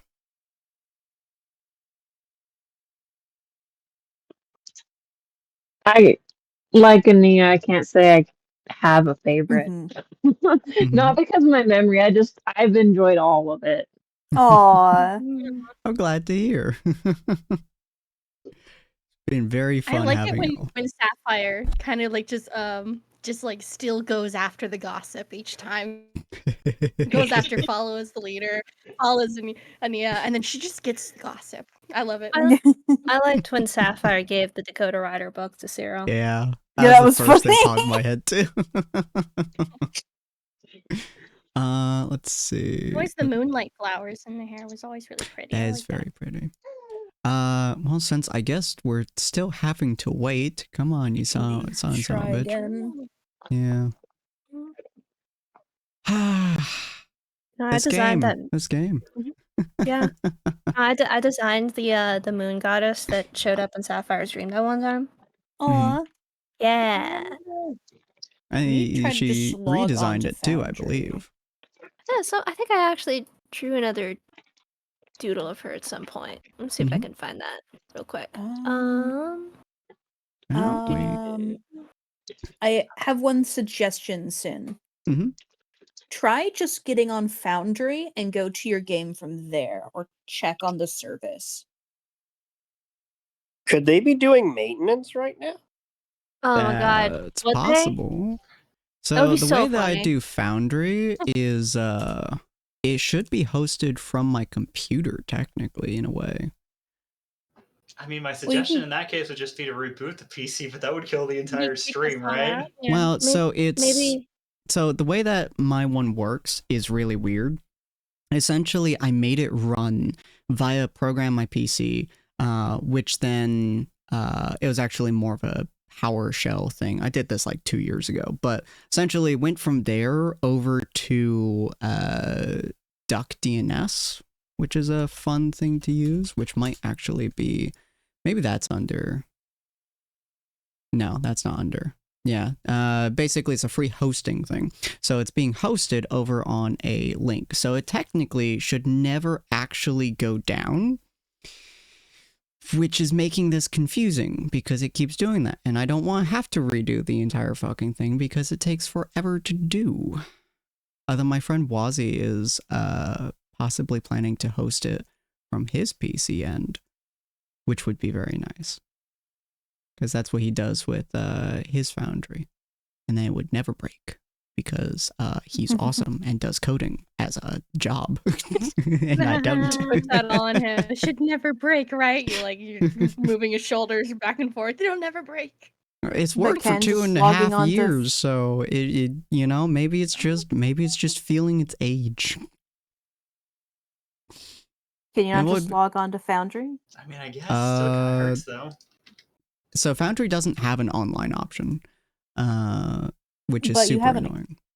You should have an account there, and maybe if you log onto your account, you can reset from the account. Or kick everybody off, maybe? I don't think I can. I would have to reset it via the process that I made it from, and I don't really know how to do that at the moment. I'd have to relearn because it's been like 2.5+ years. All right, I can at least get. Oh wait, no, I didn't see the full turn order. It was. Let me just do my headspace here. Someone, right, Dakota, Brood, Rue. I don't remember who the first one was. Was it Dakota first? Okay, so it was Dakota. Yeah, Dakota, Rue, Brood, Cyril. Ania I thought Gelman? Cyril was first. Oh, No. Cyril got like a surprise thing. I think mine was like a 15 roll. Gilmar was ahead. I got an 11. And Sapphire got a really low roll, so Sapphire was behind a bunch of the enemy. I think Cyril's was a flat 16. Yep. I have no modifier to my. I don't have a modifier to my dex because it's 10. So I'm at the mercy of the dice. And Rue just blessed everyone, so I think that was Rue's turn. She blessed herself, Dakota, and Sapphire, I think it was? Yes. Yeah, and then summoned her Chainsaw. Chainsaw. It's a buzzsaw, but I like chainsaw. That sounds funny. Her chainsaw, rev it up, baby. Technically, the chainsaw is a Roman invention, so there's a. Man, the Romans were cool. Oh, it's not American made? Damn, that sounds. Chainsaws sound a little American. And it was a medical tool. God. Oh. Even better. Now they're just. I heard something about that. It was for cesareans. Jesus. Okay. That's so crude. Just be like, we will attempt to do it was this. Like used in surgeries or something. Birthing, actually. I can't decide if that's better or worse. Worse. I love how the web demo for Foundry is Pathfinder. So stupid. I mean, okay, so a lot of people are still really mad at WOTC. Yeah. Yeah. Let's see. But yeah, so we'll attempt to do this via theater of the mind as best I can, which means obviously no rolls because we don't have access to our rolls. We kind of do, but we don't have access to our sheets because I haven't fixed the Notion version yet. But yeah, so we're gonna play around with it. You guys chat. You guys get to see what happens when a DM who is very rule heavy throws all the rules out the window. I'm excited how you handle my 3 shots. You know, I will do something. Okay. If not, he's just gonna kill us all. I mean, we could all use Bogsy. We could. We'll just do. You know what? We'll do this like an improvisation game. That's what we'll do. We'll do this like an improv game. Where we're going to use Bogsy, but we're exclusively going to use no modifier Bogsy. Just because it makes my life easier. So we're just going to play around with the dice here, just a little bit. So, has somebody written down a proper turn order? I started to, but I don't know how many enemies there were. 4. 3 of them had 11. 1 of them had 2. 3 had 11. 4 had 2. I remember all the enemies went after Ania, so Snake, except for Snake, one apparently and then particularly Sapphire, fast. Snake. Were they all snakes? One was the hot chick. The hot chick. Shahar. She was at the very end, wasn't she? I remember. Am I concerned that that's your term for Shara. Yeah, I know, right? I was about to mention. Shara was I at the think very she end. I was the remember bottom. this. Yeah, she was the very end. And there was a brute mate who was number 2 or 3. Okay, let's see. Off the top of my head, from top of the list to the bottom, we started with Dakota, Rue, the Brood Snakes, Cyril, and then Gelmar, but I can't remember what came after that. Ania, 3 enemies, Sapphire, another enemy, and then Shara. Yeah. This particular bad guy's a tad shady. Let me go. Was it 1 brood snake or 2 that were both after Rue? So all of them were grouped up together, so all the brood snakes were 1. I saw a total of 4 on the map, but I'm certain Sin's got more hidden in the Fog of War. Yeah, on the initiative, they're all grouped together by name, so 1 brood snake. Let me post this, so... This is what I have. Oh wait, ignore the top serial. Ignore that one. Okay, let me save. There we go. Snake. Snake. Ooh, snake. Shahara was the 4th snake, by the way. There were only 3 enemy snakes, I believe, on Constrictor. Okay. I mean, there are now. Was the other one the Yuan-Ti Pureblood? That was it, yeah. Okay, so where's that one? That one was at the bottom. Poison, Constrictor, Shara, and Pureblood. Poison, Constrictor, Shara, Pureblood. And is that all after Sapphire?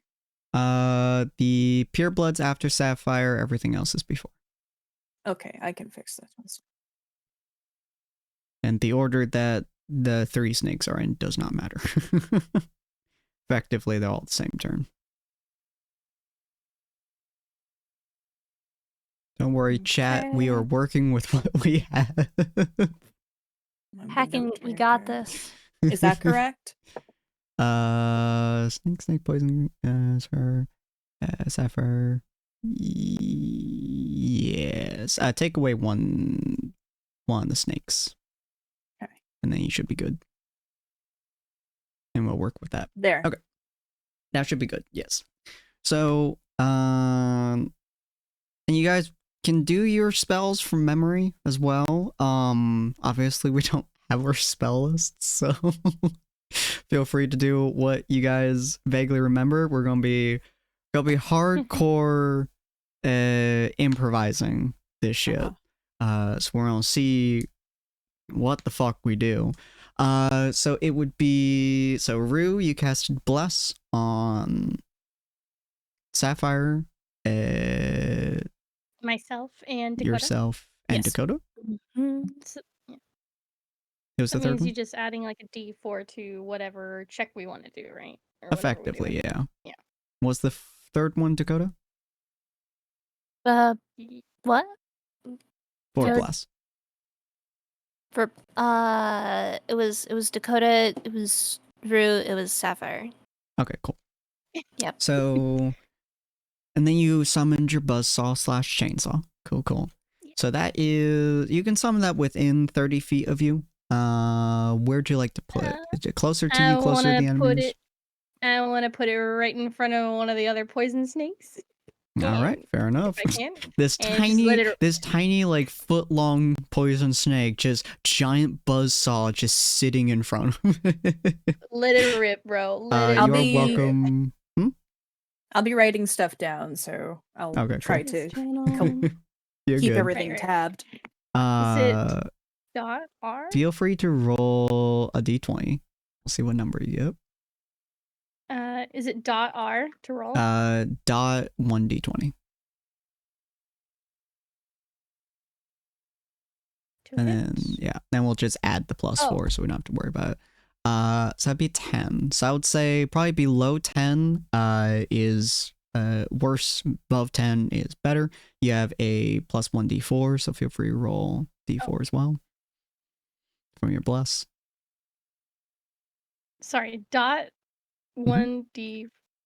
4. Okay. Wow. Oh wow! Yeah, 10. And then we'll see how it responds. Love it. Oh, okay. 10. All right, cool. And you know what?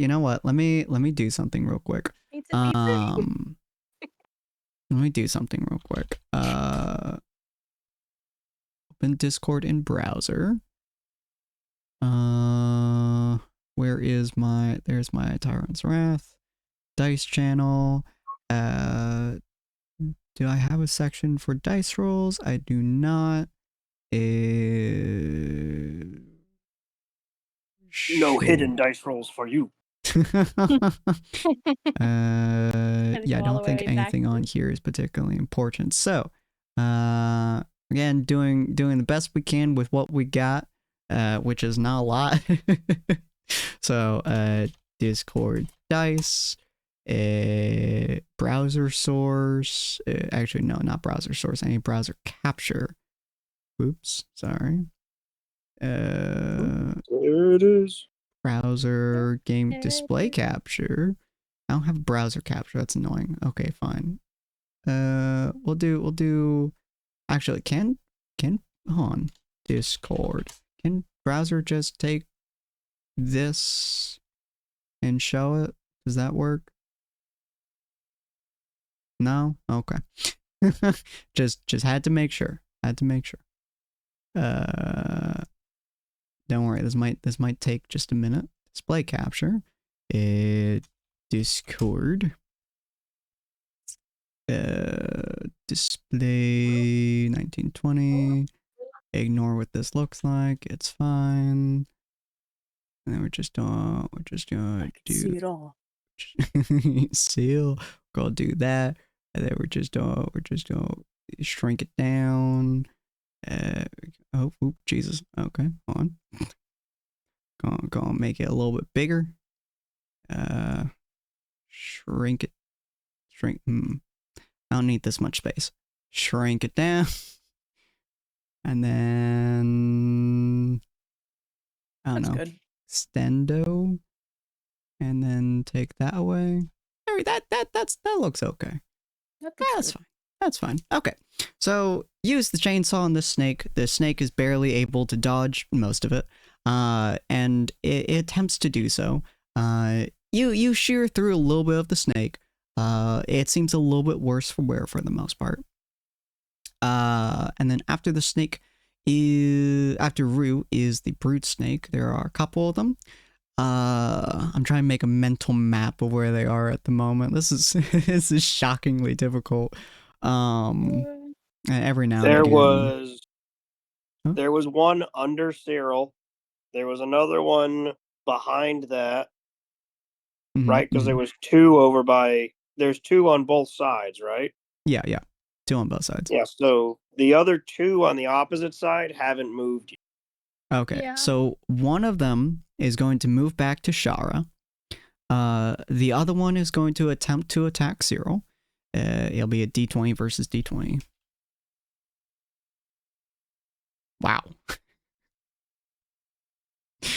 Feel free to roll a D20 against that.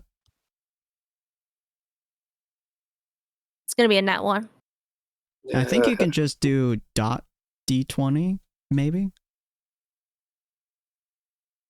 Oh, 1 D 20. I mean, I do also have that reaction where I can.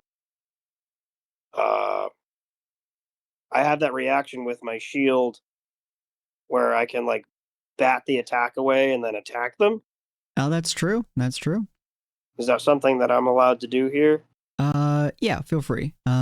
This D20, instead of being dodge or whatnot, will just be to straight hit it. So let's see how much damage you do. Just roll D20, and essentially the higher up is towards 20, the more damage it will do in our brains. Woo! This brood motherfucker's getting beat his ass. Okay.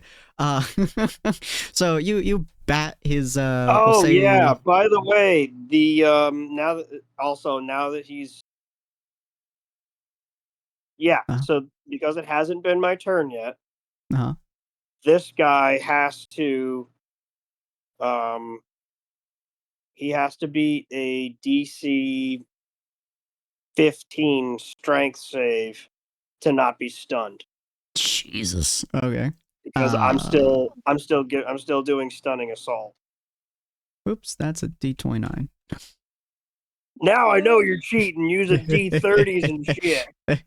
Ignore that roll, huh? No way it rolled that.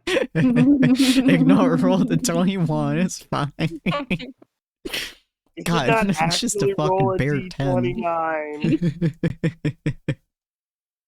Fucking 21. You know, let's go. On a dice that doesn't exist, it rolled. Oh my fucking god. It was like, roll high, baby. Can you do it on dice that actually exists? No? Alright. I should have done that in my journal, shouldn't I have? Oh, so that particular guy is now stunned. Okay, cool. So until the beginning of his next turn. Jesus. So he attempts to rush towards you, let's say with a scimitar. He attempts to rush towards you, swings, and you just fucking shield bash him into goddamn unconsciousness. Like, you shield bash him directly in the face, and he just goes, woo! I see stars. And he is vastly wounded. The other two... Huh? He also takes damage because I hit him with my spear. Yeah. Takes 4 because we're not doing modifiers, so he takes 4. Yeah. So he takes a pretty decently considerable amount of damage from that. So you basically just slam into him, and he is just dazed. He is not able to function very well. The other two are going to You said one move to Shara. Yeah. One moves back to Shara. This one's fighting him. On the other side of the map are 2 others. They're going to move in. They do not have the movement speed to get to you guys, so they're going to move up about halfway towards you, so within movement reach of you. And that's going to be their turn. And then let's see who else is moving. And then it's Cyril's turn again. Yep. And I'm going to... Yep, I'm going to teleport over. I'm going to teleport over to Shara. Mm-hmm. And instead of attacking her first... Yeah, because I've caught wise to what her fucking tricks are at this point. I'm using up 3 more points for stunning assault. Mm-hmm. I'm going to attack the brood guard thing that's next to her, and I'm gonna disappear from where I'm standing, reappear next to her. I'm sorry, you don't get to run. Ooh. Like sticks its tongue out at you. I am going to. How do I roll advantage? Just do 2. Pick Yeah, 1d20 or d20. Dot ADV. Okay, I've always done that wrong. Dot ADV. Big money, big money. Ooh, 14. Oh, that's alright. Pretty good, especially without mods. You do manage to. Oh, actually, let's see if it can dodge. D20. No. Nope. Nope. So you slam into it, and you full body just pounce on this thing. Essentially just crashing it into the ground, more or less. And it's gonna have to make a saving throw against stunning assault. Good lord. It's stunned. Can these dice get above a 10, please? No. Stay low. Stay low. Is this retribution? What is this? Begging. And uh-huh. So now it's stunned and prone, right? Yes. Wow, good job. I'm gonna stab it again. Jesus. Oh my gosh. You don't even Do I have to even roll. need to roll? You don't have to roll. You don't have to roll. Actually, roll me a d20. That's how much damage you do. Not by numbers, but by how high the roll is.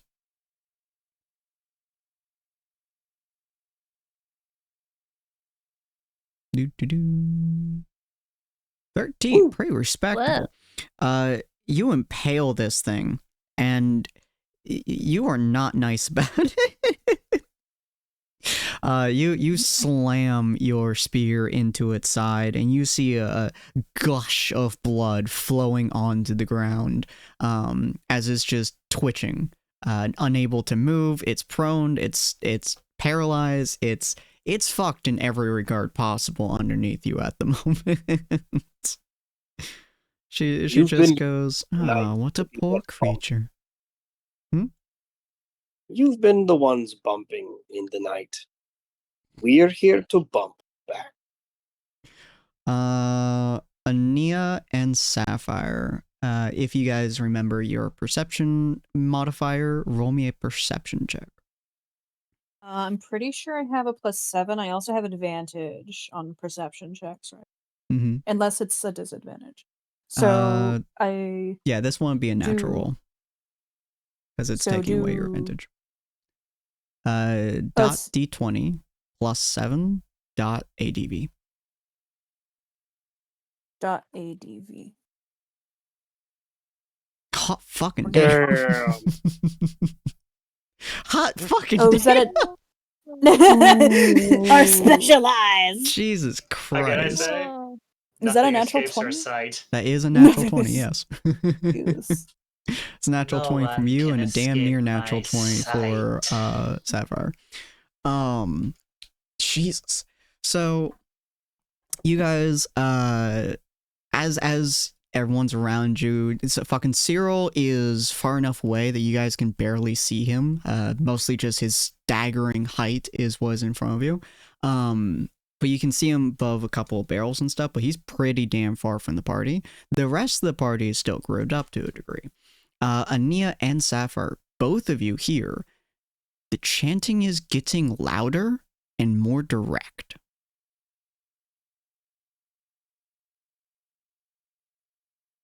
Can I tell where it's coming from?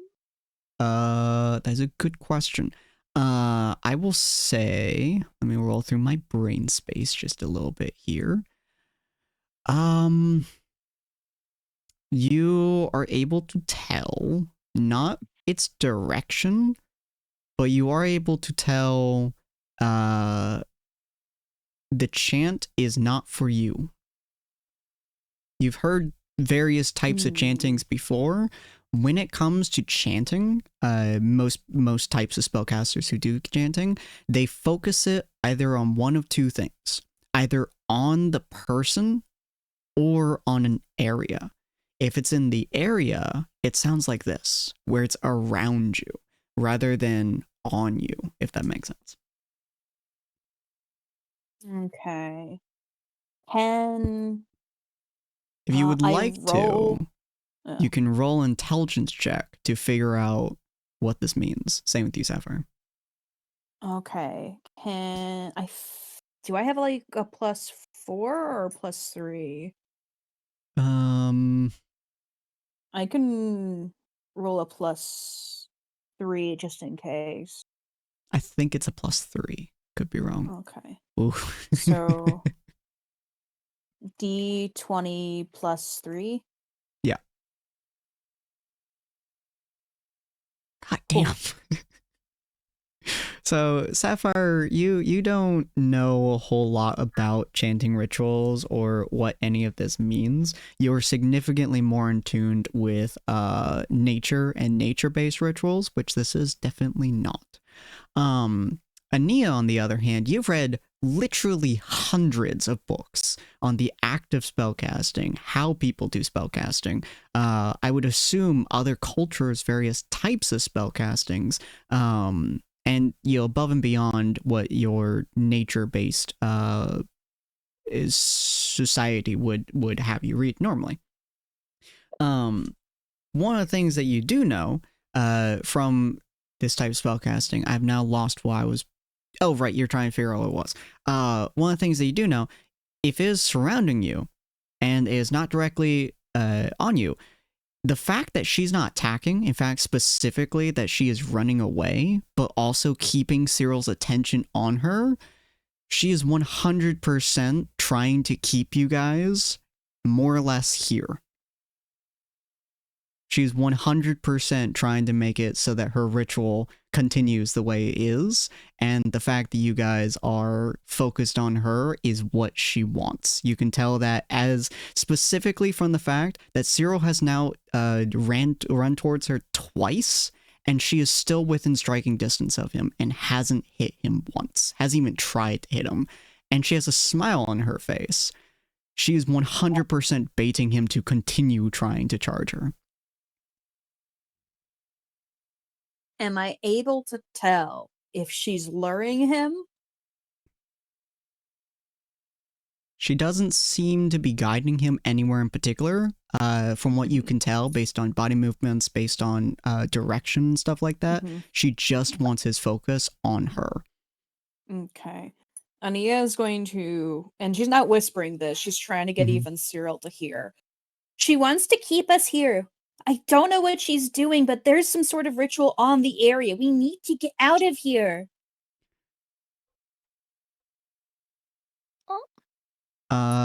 She does not seem to hear that. And Cyril, roll me perception if you know your modifier, or a flat d20.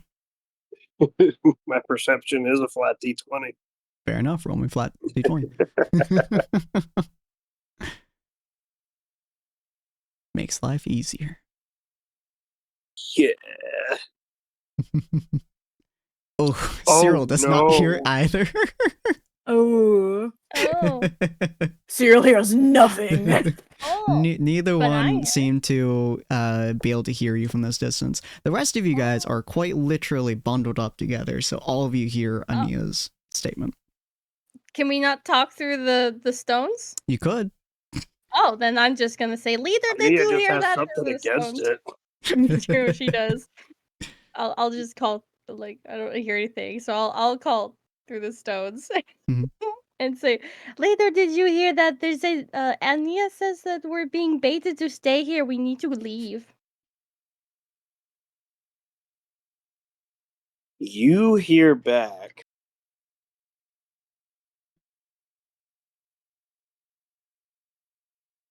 The rest of you leave. I'll cover your. Fucking of course. Oh no! Are you sure, Leader? He goes down with the ship. There's no response. Oh. She is moving Cyril more towards the center of the area, by the way. Oh, then I'll stop doing the thing, but Leader says he's going to keep doing this, but he wants us to get out. Of course he would. I have no intention of simply leaving. As a matter of fact, I'm actually going to grab my own sending stone, and I'm going to try and contact Alexandria. Ooh. Oh. Interesting. Okay. Bitch, where you at? Yeah, Where you at? Can you hear me now? Just to say, things in this area are becoming more tense. Where are you? You hear her reply, carving my way towards somewhere. I think towards you. I'm carving and slashing. Oh, exactly. Just immediately turns to the rest of the party. She's in trouble. Oh, we need to go. Oh. Let's see if we can test the boundaries. Whoever can, go next. Maybe they could try to see if they can get farthest away. I don't know. Split the party. I mean, technically, last I knew, I was on Cyril's elk. So yeah, you're with me. It is Gelmar's turn. Can I run a perception check to see if I can trace any sort of indication for what's around us right now? Considering, as we found out, sprinting off is you more or less just going to bring us right back here. Yeah. Feel free to roll perception. Yeah. Alrighty. There we go.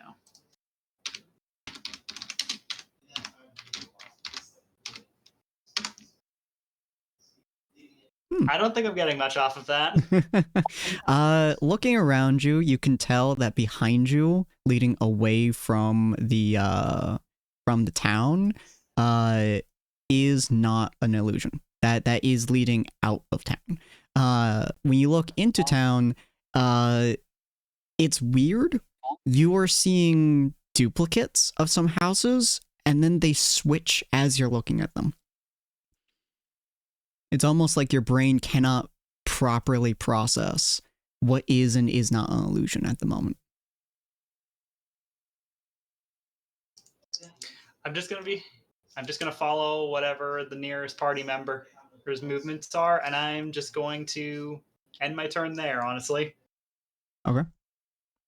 Cool. Ania, is now your turn.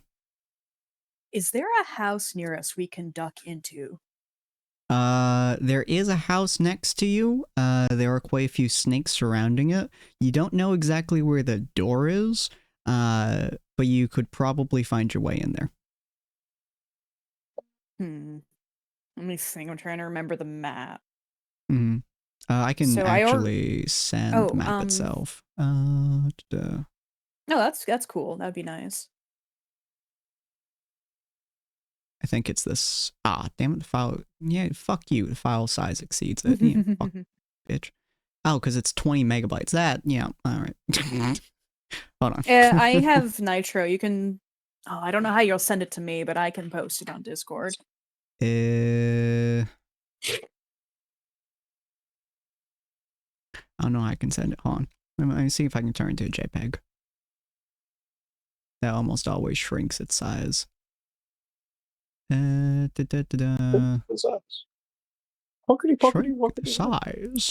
need to check something. Also, has anyone checked Foundry lately?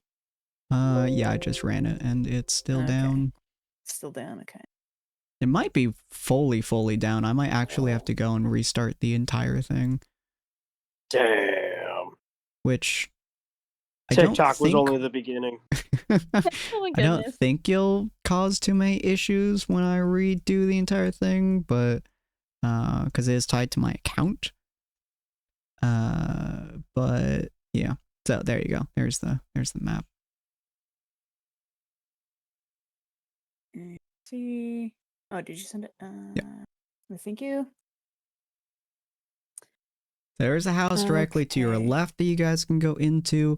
It is boarded up, from what best you can see, but hastily boarded, so it would not be very difficult, especially considering you have Rue to bash the fucker in. How's the brick shit house doing very well? Trying to consider here. Mm-hmm. Evacuation notice is here. Evacuation notice. Boom! Evacuation time, bitches! But why? Yeah, does I anyone pay have my thaumaturgy perchance? Huh? The thaumaturgy cantrip, one of its possible effects is your voice booms at 3 times volume. Oh yeah, Shockingly, I don't that. think anyone has that in your party. Nope. Right. No one's hurt yet, and they want to keep us here. So our objective is leaving. Mm-hmm. So finding out a way how to. Although you would notice they are very purposely seeming to keep the opening out of the town open for you guys. Not a single creature is behind you.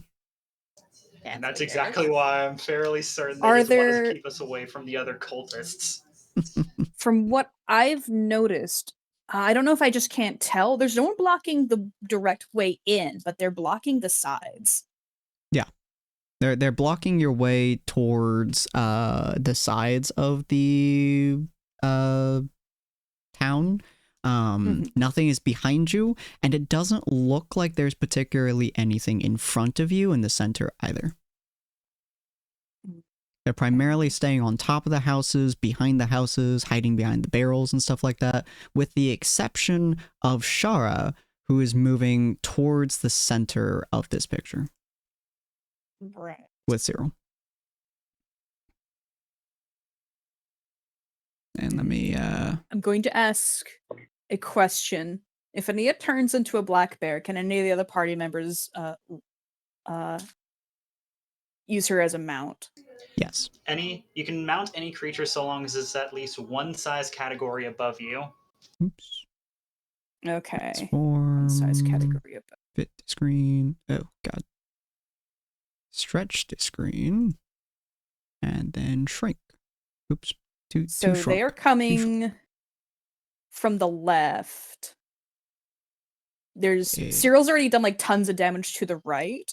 So Ania's going to shout, "Rue to me.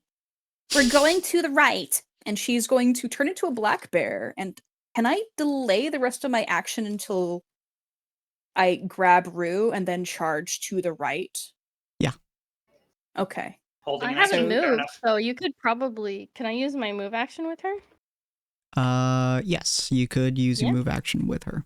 Just take me. Let's go. All right. So Black Bear can climb 30 feet and also move 40 feet. Like I know that not like they have like different move speeds. Yeah. She's just going to go straight towards the. She's going to try and go around the other guys, but move far enough so that the brood snakes chasing us from the left can't catch us. So she is going to go sort of diagonal right, closer to Cyril and Shara, but she plans to take the right path. Okay. If that makes sense. She assumes Gelmar's really fast and can just catch up. I mean, you have seen him run before. Yeah. Catch me if you can. The Rudy carved into the bottom of his boot seemed to make him faster. So just to double check, where are you running again? I'm running to the right path, but you see that fountain or thing in the middle, the statue? I'm trying to run around the building and towards the right path, and I'm trying to outrun the brood snakes chasing us from the left. Okay.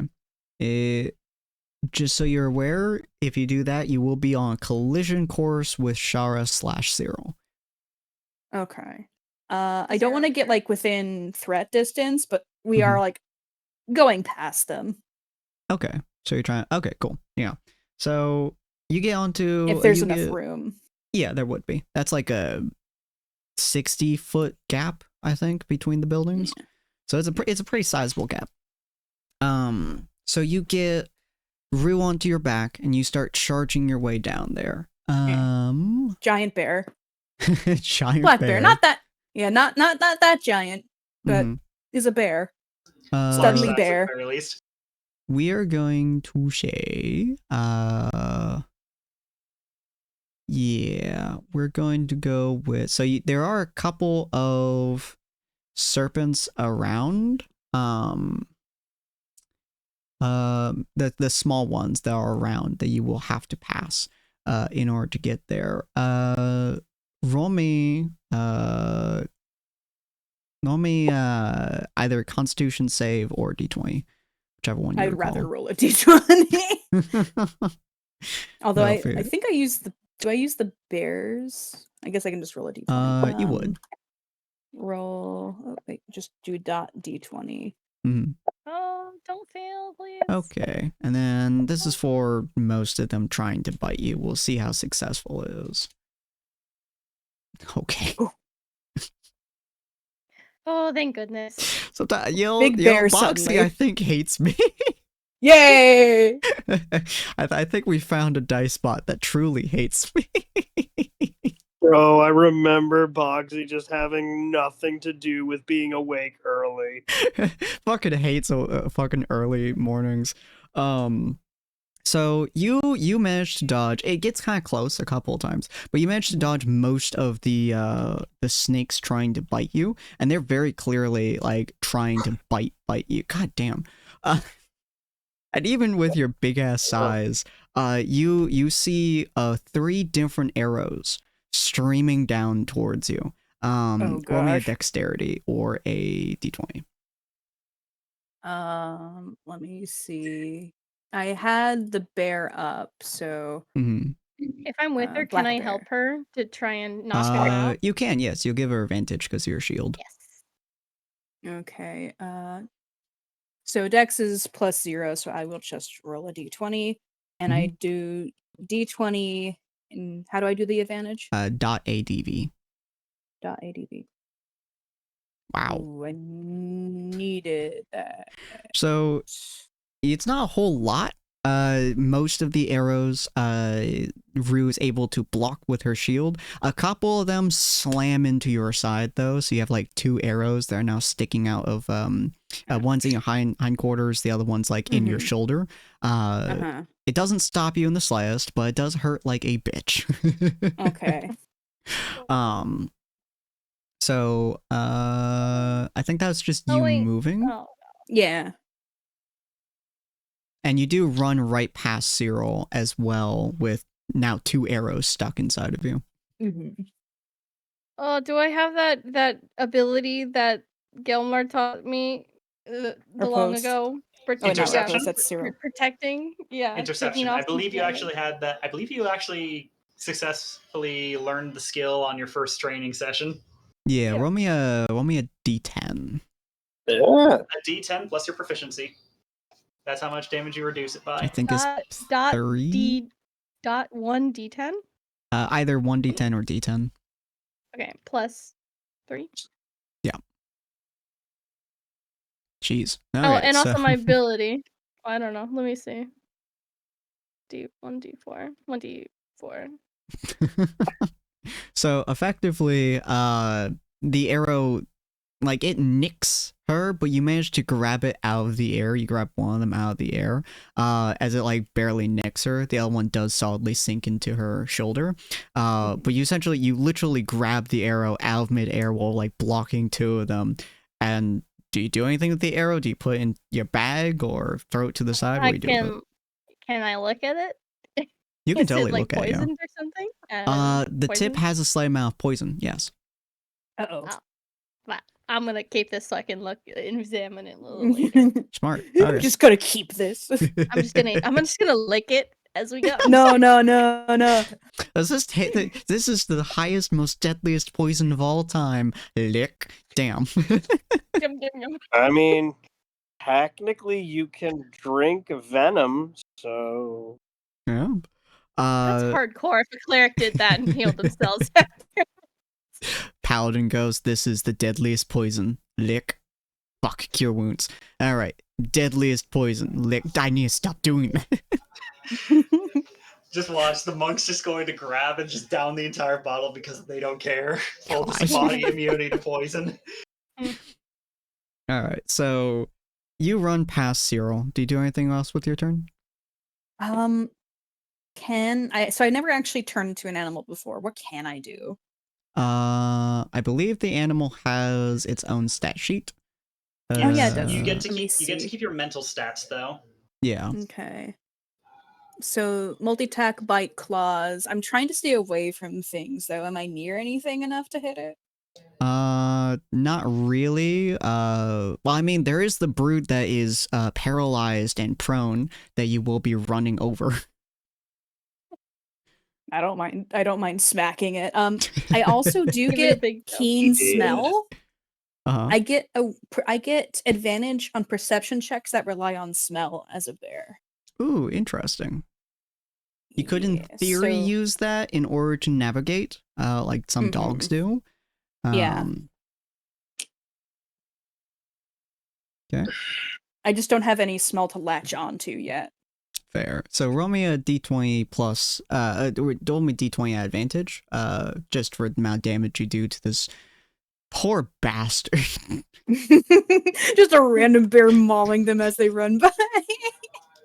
Just sniff Char on the way by. You'll have some idea as to what you're looking for. Yeah, you basically, you run running past and you see him and you just stomp on him as you run past. Just full claws out, just run, squish. Now run. Yeah, he's taken a mighty amount so far. Let me just see how healthy he is right now. Yeah, no, he's not doing good. He's very unhappy at this current moment, and I've not rolled above a 10 this entire time. Hooray! How's it feel, Rick? Wait for that double natural 1. But you run past him. You squish the guy. And you run directly into the right side here. Who's next? A snake. So a bunch of snakes are now moving towards Dakota, Sapphire, and Gelmar. They're all pretty much trying to squish towards you. I will say, can they reach Dakota and Sapphire? 2 can. I mean, they're on an elk. Oh, that's true.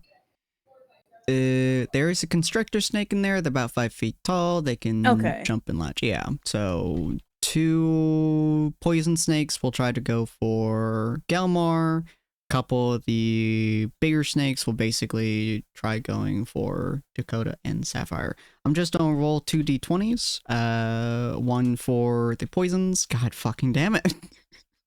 Yes. One for the constrictors. Fuck. Yes.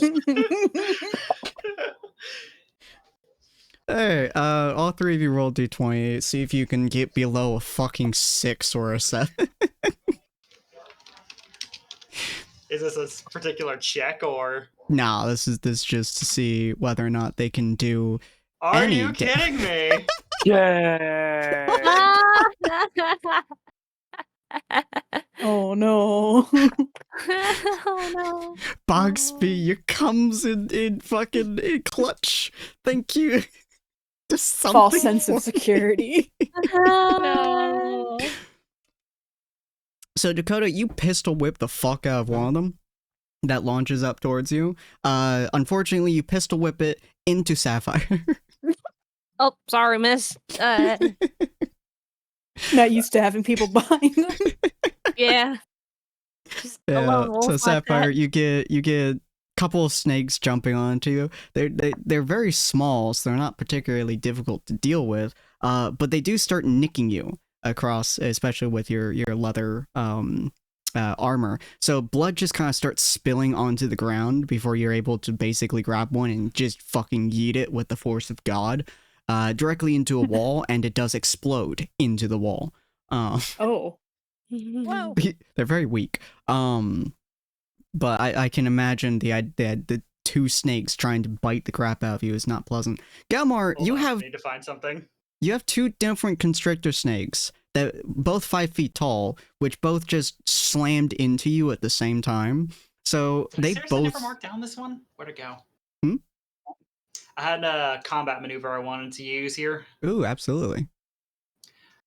I'm going to proc Mystic Feint. Ooh, what does that do?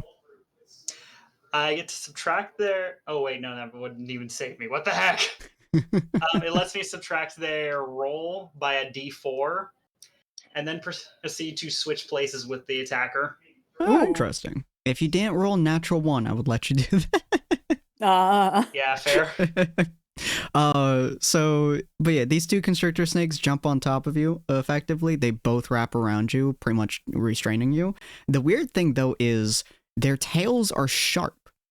They seem to have ridges along them, like their scales are moved out to the side slightly. So it's basically like having a bunch of razors just slammed onto you. Your general body armor protects you from most of it, which is the worst fucking sound on this planet to the rest of you. But the parts that does touch, you basically just it's very minor cuts, but you're just bleeding everywhere now. There's a small pool of blood which is just flowing onto the ground under you. How much damage did I just take from that?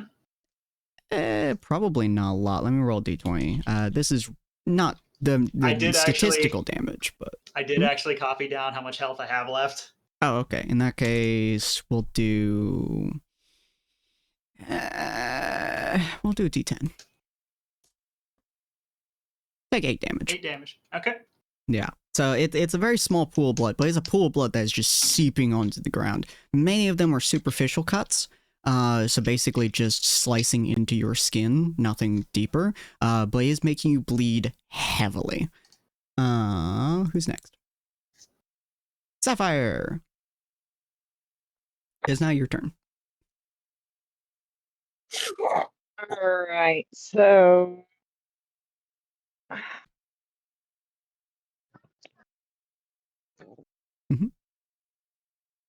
Thank you, Sapphire. I needed that necklace. Thank you. So you can do it. Will the elk listen to both Dakota and Sapphire? Yes. Yeah. I'm trying to think of what to do. Mm-hmm. Like the elk does have 60 feet of teleportation. Ooh. Oh wow. Oh wow.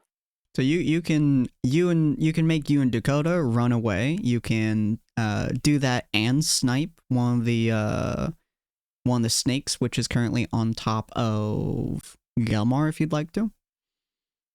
Yeah, Gelmar is restricted. Will Gelmar be able to move next turn?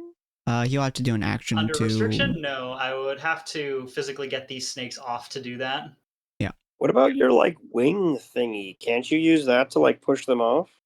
Protective wings? No, unfortunately, It only allows me to offer AC boosts. Mm-hmm. It's not physical. It basically would manifest around him and the snakes. It's an ethereal thing. Literally, lore-wise, they are ethereal, even without flavoring. Yeah, so you can shoot the snakes if you'd like to.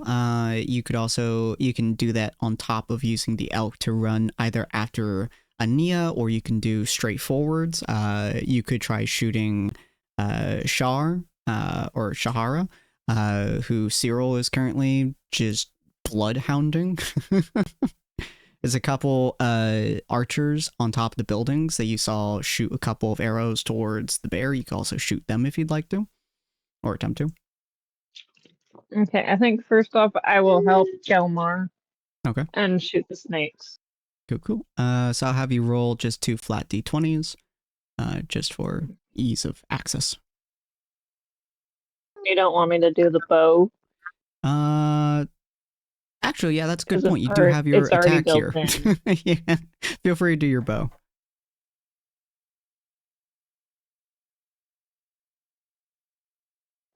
Natural habitat, right? Bugsy. That's true.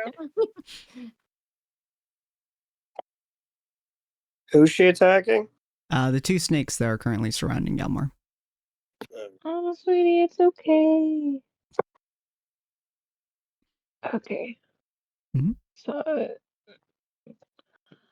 I literally just looked at it. Oh my god, my brain.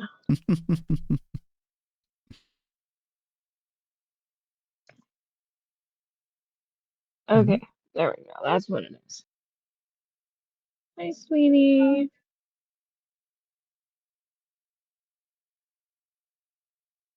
Is it just that? Yeah, there we go. Very nice. 13 is pretty good, and then roll it one more time.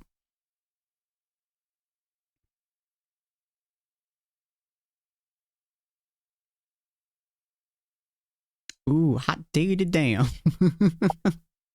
Very nice. Okay. With that sweet ass natural 20 in there, that's pretty good. So your first arrow pretty much slams into the I guess you could consider it throat of the constrictor snake, which is on Gelmar's left. It doesn't kill him, but sticks into him and kind of like slashes through a lot of them, so blood is just gushing out of that new wound. The other one, you headshot. You just snipe it right in the skull, and it bounces off of the ground. The very weird thing that happens after you headshot it and it frees Gelmar, because the other one has to reposition since it's alone now. After it snipes, it gets sniped and smashes onto the ground. You see one of the archers up top shoot the body. Specifically, they shoot your arrow, so it hits the arrow and forces the arrow to push upwards, which essentially opens the skull of the snake, forcing blood to just gush where the arrow was previously stopping it. Essentially, they just forced it to bleed onto the ground. That's strange. I understand now, and it's not good. I love being me. All right. So, do you stay there, Rue? Stay there, Sapphire, or do you follow Rue and Ania, or do you do something else? Well, I was gonna ask Dakota what he would think about moving. Okay. Okay, you're asking him about what now? How do you think about moving? Do you want to move to a better vantage point to help our comrades? I think Delmar's okay at this point, right? Yeah. Absolutely. Let's get moving, miss. Okay. So we can go towards Cyril or Ania, right? Yeah. Ania and Rue. Okay. I don't know where Rue and Ania are at the moment. They're heading down towards the right just side testing path. out. Yeah, we're just kind of testing out the limits of like this area. There's another house that's right next to you. I don't know if you wanted to check out. So Ania and Rue are currently moving down the left side path. The right side path. Cyril and Shahar are currently pretty much dead set in the middle at the moment, as they're more or less playing a game of cat and mouse. There's a bunch of enemies on your left. There doesn't seem to be anything directly to the north. Yeah, I think Dakota's mostly concerned that Shahar is like trying to bait Cyril into something. Yeah. So I think, Alright. yeah, I think We'll whatever move that gives him way. a good way to shoot at the lady, you know. Okay. Okay. Yeah. So we'll move. And I can't see people's positions on the map. So like whatever gives us the best vantage point against Shahara. Okay. All of them are still alive, I think, on the rooftop to the right. The elk has a teleportation. Does that allow the elk to teleport onto a roof? Yes. Yeah. I think most of the people on the roof to the right are still alive? Question mark? No. Can we teleport the elk on top of them? Right in the middle. You know what? You absolutely can. 100%. Roll me a d20. We'll see what the impact is of your the elk. fucking, was he 7-foot tall elk slamming downwards? Yep. Jesus, as a big impact. The roof is broken now. Pretty much tell the elk to just go up, more or less, and he does. And when he lands on the roof, you can actually hear several of the supports on the roof crack from the sheer force of the impact. You also hear many other things crack, like the person underneath you. They get flattened and pulled apart to a degree, and blood just starts kind of flowing off the roofing tiles. What the fuck they're called? The shingles. That's the one I'm looking for. Yeah, the shingles.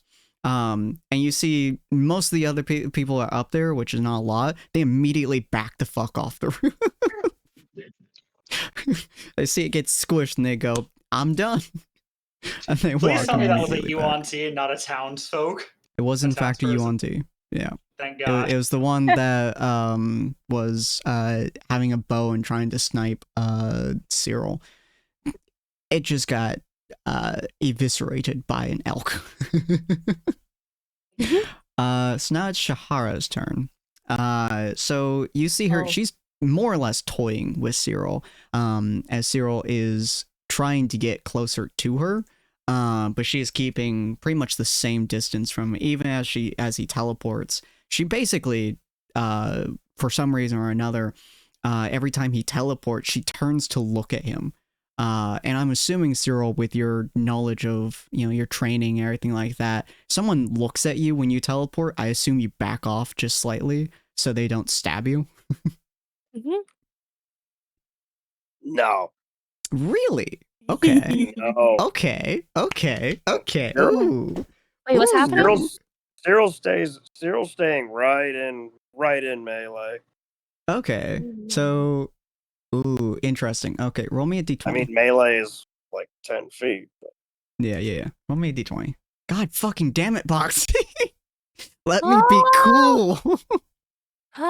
Listen, I had to suffer when I wanted to be cool. Cyril gets to be cool today. If he has to suffer, so do you, Sin. Roll me a d20, Cyril. Get that one. Fuck. Cyril gets to be cool today. It does. So you are hounding after her, and you actually, for just a brief moment, for just a brief second, you see a flicker of concern on her face. Flicker of worry as you consistently push towards her, and she at this point has thrown probably 2, maybe 3 different snakes at you, which you have easily killed. And they are just bleeding out behind you effectively. Roll me a perception check. Because I'm assuming you are just mostly focused entirely on her. Pretty much. So roll me a d20 real quick. All right, cool. There it is. So you see just a flicker of concern on her face for a second, and then a small smile as well. It's like a weird double face. She gets to the very center of the area as she goes, "You are a very formidable opponent. It's very fascinating."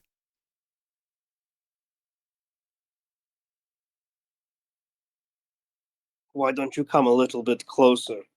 Oh, but you've been chasing me for so long. How about you come here?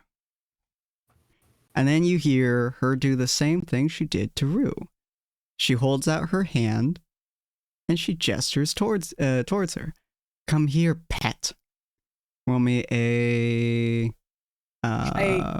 She's stealing my ideas. Am Which I didn't have until that moment. Am I able to use Omen if I'm not aware of the action? No. Okay. Yeah. In this case, Cyril, it's I believe a DC 16 with a +1 to your dice. Oh. And it's a wisdom save, I think. I believe it's a wisdom. Yeah, I don't remember what your wisdom is. It's a 10. Like most of my stats right now are 10. Okay, so is a +1 because of your charisma. Yeah. No, we're not rolling a d10. Are you sure? I I'd be live really life on happy the if you rolled a d10. Yeah, I had a feeling that was gonna happen. All right, cool. Oh, So no. you see her, you hold out her hand and gesture towards herself. She says, "Come here, pet." And you feel every fiber of your body immediately try to move forwards. But your spear immediately moves down towards the ground rather than towards her. As you just start walking towards her. Oh. So my spear's still in my hand? Yes, she has not told you to loosen it yet. Let me double check exactly Plus, what this does. To be fair, I'm pretty sure once the initial command is done to completion, the spell fades. Mm-hmm. Yeah. Let me just She double tells him check to approach. something real He quick. approaches. Task finished. He's back in control. Just to check up something real quick. Da-da-da. Yeah, so she basically tells you to essentially approach would be the actual term she uses, but she basically says approach, pet. And forcibly makes you start approaching towards her. Okay. Can I ask a question? Yeah. Can I choose the manner in which I'm approaching? I just have to. She just wants me to come to her, right? Let me double check the specific wording. Because You must the target moves towards you by the shortest and most direct route. Ending its turn if it moves within 5 feet of you, but obviously it's not your turn, so but you must get to her in the most direct method possible. Right now. Yes. Teleport. Can I use Goring Charge? Is that the most direct way possible? I'm not entirely certain right now. How far away is she? You've been keeping her within melee reach, so about 15-ish feet.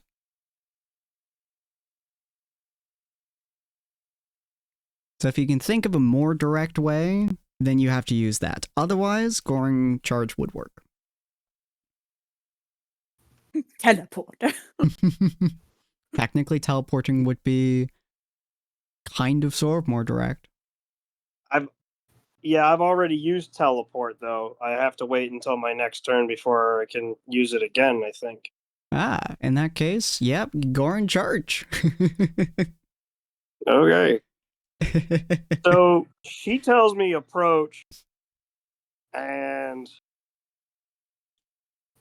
I actually start laughing as I lean down, point my antlers at her with pleasure, and I full charge. All right, cool. So you have to charge towards her. You're incapable of stopping. Roll me a perception check, though. All right. Is this something checks. my blind sight would have picked up? I'm trying to think of positioning. Because I have 20 feet I have a 20-foot radius of blind sight that surrounds me. Yes and no. Your blind sight will pick up something is not related to the perception check. All right. Well, then here's. Ooh, okay. Hey, check me so out. you are incapable of stopping, but you do now know what this is going to do. So as you are charging towards her and you say with pleasure, she smiles at you. And you see her body do that weird fade thing again. And then your blind sight picks something up as you are rushing towards her, probably about 20 feet away from you or so. You feel, as you rush past it, an illusion that you are seeing through. And it's big. Oh, it's big. And as she does the illusion thing, which you now have recognized from previous movements, is basically she's able to move people into her space in some way, shape, or form. You feel that giant presence that you can feel from your blind sight disappear and then reappear where she was. And you full body charge with every fiber of your being into a Yonti abomination who stands at 12 feet tall. It is built like a house. And as you slam into it, you slam into it hard. You do. Blood spews out of its back like a fucking volcano. And you're... I don't know if Goring... what was Goring charge do exactly? Well, if it connects... it does. Besides damage, they have to roll a strength save 15 against prone. Okay. And then I'm currently still under the effects of stunning assault. So you'll have another DC 15 against stun. Well, it's not prone. That's for sure. See, all those bad rolls led up to something. So the first one was a strength save, and the second one was what? Strength save 15 again. Oh, okay. No rolls for you. But there you go. So is stunned. As it's stunned, though, it basically, like, you slam into it, and you get stuck in its chest. As it's literally keeping you in place. As it is now stunned and just staring straight down at you. Okay. Ania, we're going to be ending it here soon, but most of the purebloods are just kind of shooting people, so it's not particularly important their turns. But you do notice everyone who's paying attention to the purebloods, they're not shooting people, they're shooting the bodies. Any body that they can realistically shoot at, they do, and it keeps opening up more wounds. So the entire ground around you is slowly starting to get seeping with blood. The entire area is just slowly being bathed in blood. Ania, since you are running with Rue near the out area, roll me a perception check, and then Sapphire do the same thing. Do I get a advantage? I would say for this situation, yes. Especially considering she's got the active, what's it called? Enhanced ability. Yeah. And a burr. And that's plus your perception, which I think is a 7. Oh yes. Yeah. Okay. Whew, goddamn. So. All right. So both of you guys recognize this as it's happening. Sapphire, because you're looking over the area. Ania, because you're basically running into more or less more illusionary terrain. You're starting to recognize bits and pieces of it.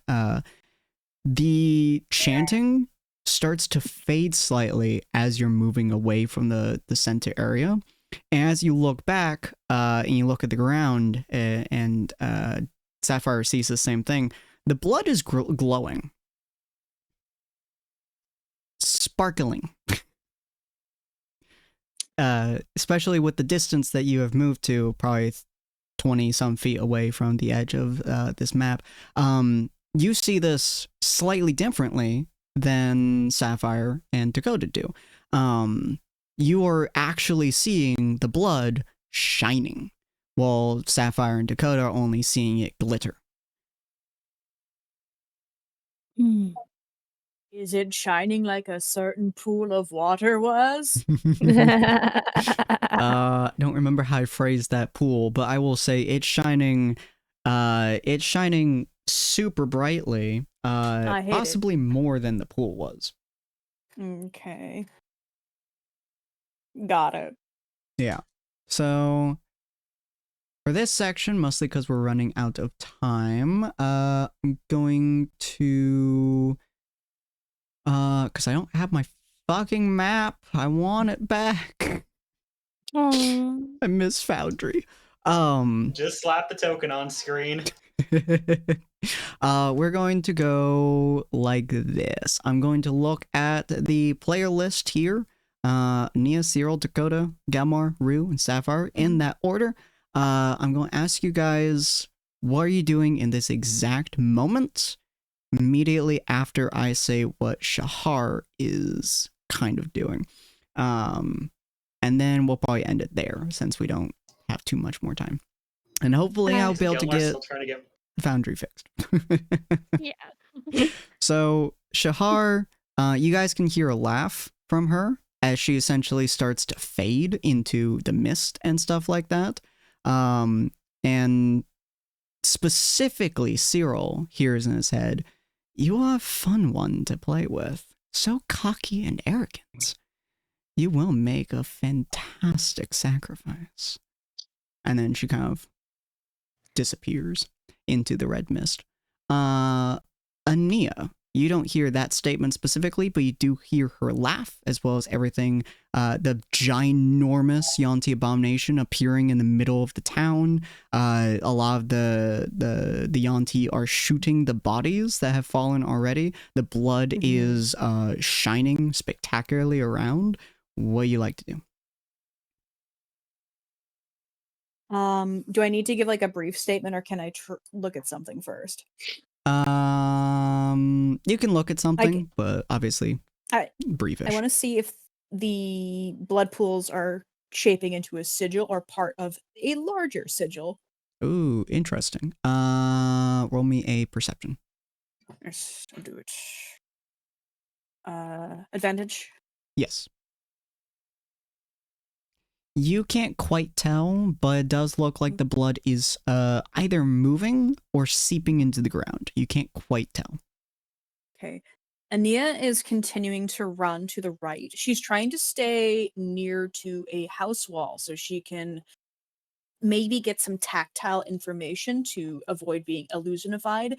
However, she's starting to think that maybe leaving the town would have been the best course of action. As you are moving out, as you're pretty much keeping the tactile thing, the chanting is now changing. Is no longer kind of feeling like it's surrounding your head. You can sort of tell where it's coming from now. You can roll perception to specifically locate it. Oh, get him. Can I add a D6 really quick? Yes. Okay, so D6, then D20, advantage plus 4. Yeah. Okay, I'm gonna just yeah, D20 D20 advantage. plus 4 advantage. Advantage is always Plus at the 4 end. advantage. God damn. So, hearing that, I assume you climb to get a better vantage point. You know, I would love to climb. Absolutely. So you climb up the... Yeah, so you climb up the side of the building that is just next to you, pretty much using the building as tactile reference for everything. And you scale this son of a bitch like it is simple. And as you do so, you do see kind of in quite a massive circle around this area. You're probably around 50 feet or so away from where the map section ends. So it's a pretty large circle. There's about 9 or 10 weird snake people. Their lower halves are definitely snake. Their upper halves are male and female, chanting with staffs.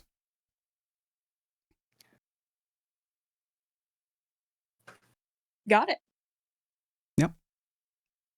All right, I have it written down. Wow. You have only used your movement so far, and to look, you do have an action left.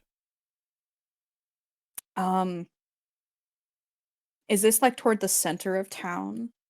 Yeah, you guys have effectively kind of made your way back to the center of town, but not quite. It seems like there's multiple sections, which are in this weird circular shape.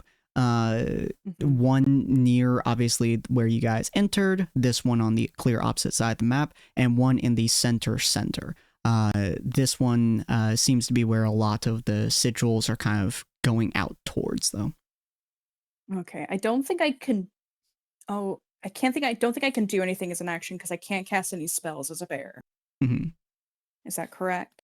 I believe so. You Yeah. can, however, maintain spells you already had cast, though. Yeah. Okay, so I still have well, I didn't need to worry about enhanced ability. I still can hear animals then, for now. Yes. I can And still see they things. are chanting in common. Okay. Since I can't really do any action, she's going to. Can I use the message stone as a bear? Yes. And he is going to send out a message to everyone. And do I have to keep it brief, or do I have to keep it under 20? No, that message is whatever you want to say. Okay. Yeah, sending is the only one that has a word limit. Mm-hmm. Okay, so she's going to say, Middle of town, 15 or so Yonti are chanting in a circle. I think the town is about to go up. All right, and with that, we're going to go with Cyril. You are in the middle of this action, with your head buried in a Yonti Abomination's chest. He is stunned, so if you can get out of, you essentially have gored yourself into it. Pulling yourself out would probably be a semi-task, or you can just keep stabbing the fucker while you're gored into it.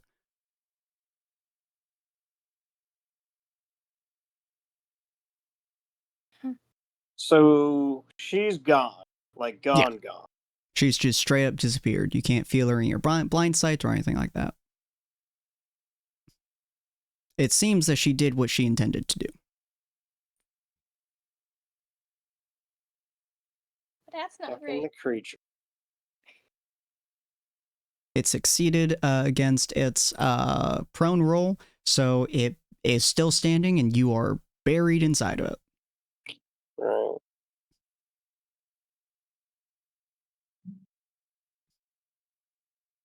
What's Gelmar's position? Do I know that? He's still at the entryway. He's still at the entrance of town. He hasn't moved yet. Yeah, he seems to be. There's a couple of bodies around him, bleeding heavily.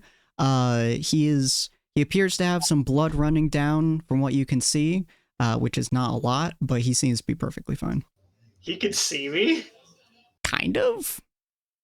It's very difficult, but he's kind of can crank his neck a little bit and kind of see a little bit towards you. I was gonna say, I thought he was being brought on a wild goose chase. Who knows where he is at this point? Oh, he's in the center of that picture. Okay. Yeah. He was brought on a goose chase towards the center, so craning his neck a little bit, he can see you a little bit. All right, and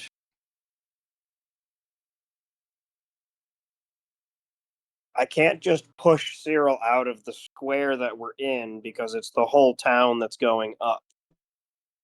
From what you've heard from Ania, yes.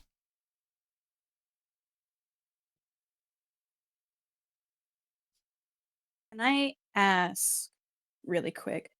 Am I able to use my action to move again? Yes. You can take a dash action. Okay, so I'm just gonna say Ania was actually going to go towards the circle full freaking speed with Rue. Cool. So you are hearing, somewhat distance away, the pounding of bear against tiles. Mm-hmm.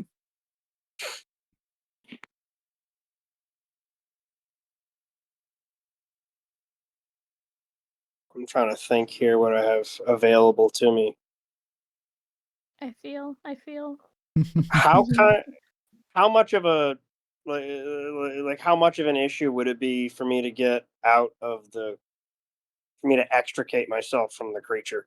It would take an action. You are full-length horn buried inside of his chest frame. Teleport. You could teleport. Oh damn! Yeah. Teleport on top of somebody. With the thing. Technically, that teleport disappears as soon as my mark disappears. Mm. And she's the person that I marked. I don't remember how your spectral slash worked, but I'm trying to think. Like, I could use that, but it would have to impact something. Mm-hmm. Could I use that on the snake that's on Gelmar? That's about... Is that within range? I would say that's probably about...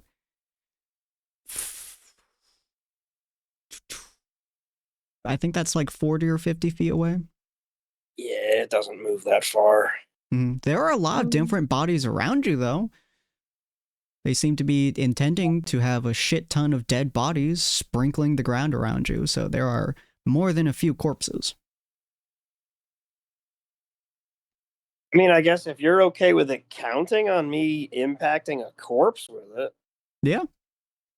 Yeah, so that's what's going to happen. I'm going to do that. And so that way it'll wrench me free from this creature. Okay. And I'm going to run over to Gelmar.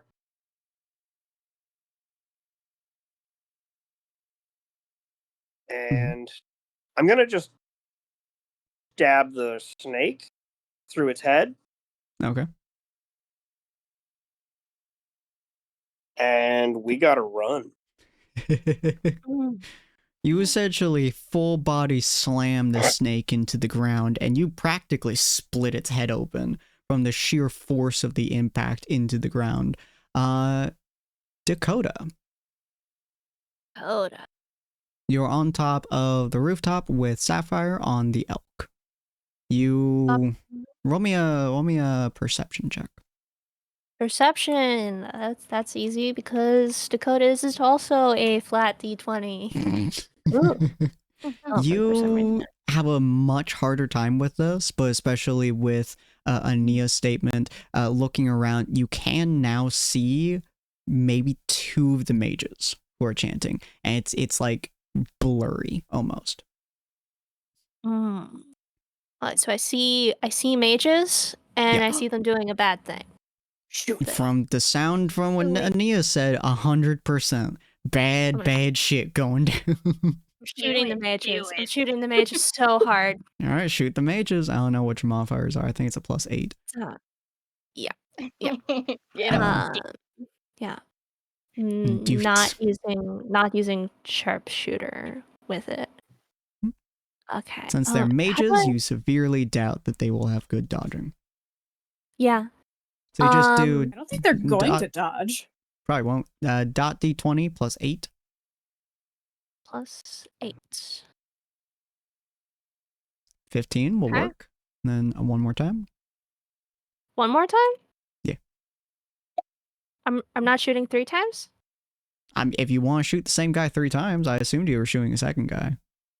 Oh. No, yeah, I'll shoot a second. Yep. Okay. I wasn't sure how you wanted me to do this. Yeah, make him roll 18, all right. And then choose one of them to shoot. Is there a difference? Not really. Just which one do you want to hit? Whichever. You could also shoot blindly into the fog trying to hit a third guy. I want to shoot who I know. Oh, no, I'll try and shoot a third guy. Why not? Okay. Roll me D20 +8. Yeah. See if it's a good shot or... God. Yes! You will hit the third guy, too. Do you remember what your damage is? Otherwise, you can just roll flat D20. I don't remember what my damage is. Well, actually, ignore flat D20. Roll me a 3D8. 3D8. Okay. That's like... Just don't be the general damage that we're... If I remember correctly, on the ship, Dakota was averaging 20 damage per shot. Yeah, I was with sharpshooter. Yeah. 14. Very nice. So you fucking are like 1, 2, nothing. Fuck you. So you shoot blindly into the mist. You headshot 2 of them. You pretty much rip through the eyeball of one of them, and you can all feel the results of this as it happens, the entire red mist shifts for just a moment, as well as the blood shimmers, and then like it twists a little bit as the it gets shot, and that one dies. That is your I'll say your 19. Your 18 and 15. You are trying to hit them, and you do manage to score some pretty good shots on them. But one of them is clipped in the shoulder. The other one is clipped pretty much through the chest frame. And blood is just spewing everywhere. Their chanting has slowed down considerably, but the other chanting is trying to get faster to compensate. So a lot of the terrain around you is shifting in really weird ways. And it's getting very hard for you guys to keep focus on what is around you and what isn't around you. Essentially, your eyes are failing at the moment to a degree. Yeah, no, what would be a really good spell for this? Ania might actually tell Rue to do it, because Ania full-on charged another 40 feet. So if they're within 60 feet of the center of town, Ania will message Rue and be like, fireball them. They're on the rooftops, so there are 3 of them within 60 feet of one another on the rooftops, but they're spaced out to a degree. So you could hit 3 of them with one fireball. Oh, We'll hell set the yeah. town on fire, though. That's all you needed to say. And she could haste herself. That's true. But Galmar, Can I your haste turn. and do? I don't think you're. So the summoning hasn't, or whatever they're doing hasn't yet triggered yet? It has not seemed to trigger yet, but they are definitely getting to the climax. I guess if Cyril's trying to pull him away, he's probably going to be getting some level of resistance as he's watching everyone else in the area. Mm-hmm. Not alone, he says with a growl. Very fair, very fair. Okay. Is that all you'll be doing, or? I'm going to save the other thing for follow-up. Cool. We'll hold the action then. Rue, what would you like to do? You know exactly what I want to do. Ania did not tell Rue to fireball this time. Come on. There's got to be. She won't tell her not to, but she didn't tell her to do it. She's Yeah. just running full force towards these mages. Heck them up. Heck up There are what should 3 I of them do? who just got shot on the right. There appears to be 3 of them who are probably 100 feet away from you, so clear across the other side of town would be very difficult to hit them. You would basically have to go a distance and then hit them. And there's 3 people on your left, which are all within 60 feet of one another. Those ones. But Which she doesn't say. Let's go over to those ones. we'll just It's use just that I'm this really as happy their collective. Yes. Yes, full damage and max damage as it should be. As it should be. Times 6 as it should be. As it should 8 be. times. How much damage is that? Oh, it's 68. 8 Are you times upcasting 6? it?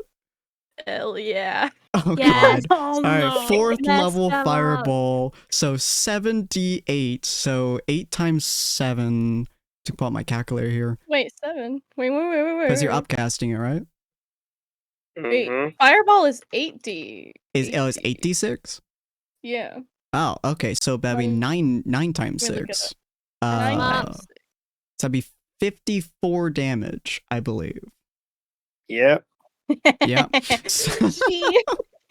So She like raises her hand up and just It's like Sephiroth casting meteor. their energy pulses around her and it starts to raise the hairs on just the bear and her and surrounding pebbles lifting off the ground as a cosmic force of freaking God is saying today's the day. Say I'm like, day you die, trying- bitches. a light starts to shine over where the people stand until suddenly it ignites and it's just white. You all collectively see a white hot fire explode on 3 different houses, which just fucking starts melting the tops of the houses as the fires get so bright that whoever was looking at it, you're no longer looking at it. You physically cannot look at these bright lights from just the sheer force of this fireball. There's a shockwave that echoes out from the room and from the area, and you can all feel collectively the entire spell for just a moment dies before it's struggling to come back. It's like a drowning person who just gets one breath of air before they get dragged back down. For just a moment, you see that breath of fresh air and just fucking gets pounded back down as these 3 are. They're not even cinders. They are not even dust. They're not even ash. They are a puddle. They are a puddle falling to the ground. Oh, and then she turns and she looks at the others in the distance and she just kind of says, "Oh, looks like there's more." Jesus Christ, it's horrifying. Sapphire, is your turn. You can now see those 3 that Rue had just referenced. By the way, Rue and Ania are now slowly closing in on the 3 that are currently behind you, but the 3 that are in front of you, honestly, you could totally shoot if you wanted to. How far away are the ones behind us? 30... Let's see, they're all within 60 feet. And they're within probably 30 feet of you, so probably like 60 to 80 feet. Okay. So I believe you should be able to hit all 3 of them fairly easily. Assuming you hit correctly. Okay. Yeah, I will shoot at them. Okay. I'm also going to be casting Hail of Thorns along with that. Ooh. Okay. So I'm going to be directly aiming at like the middle one, or like in the middle of them. So it kind of like gets them all. Very, very nice. Very, very nice. Okay. Alrighty, so that one is within 5 feet of the person. They're all within 20-ish feet of each other. So it won't hit them, unfortunately, but it will make this creature take an additional 1d10 piercing damage on top of all the other damage you do to it. Man, my spine. So feel free to roll your bow twice.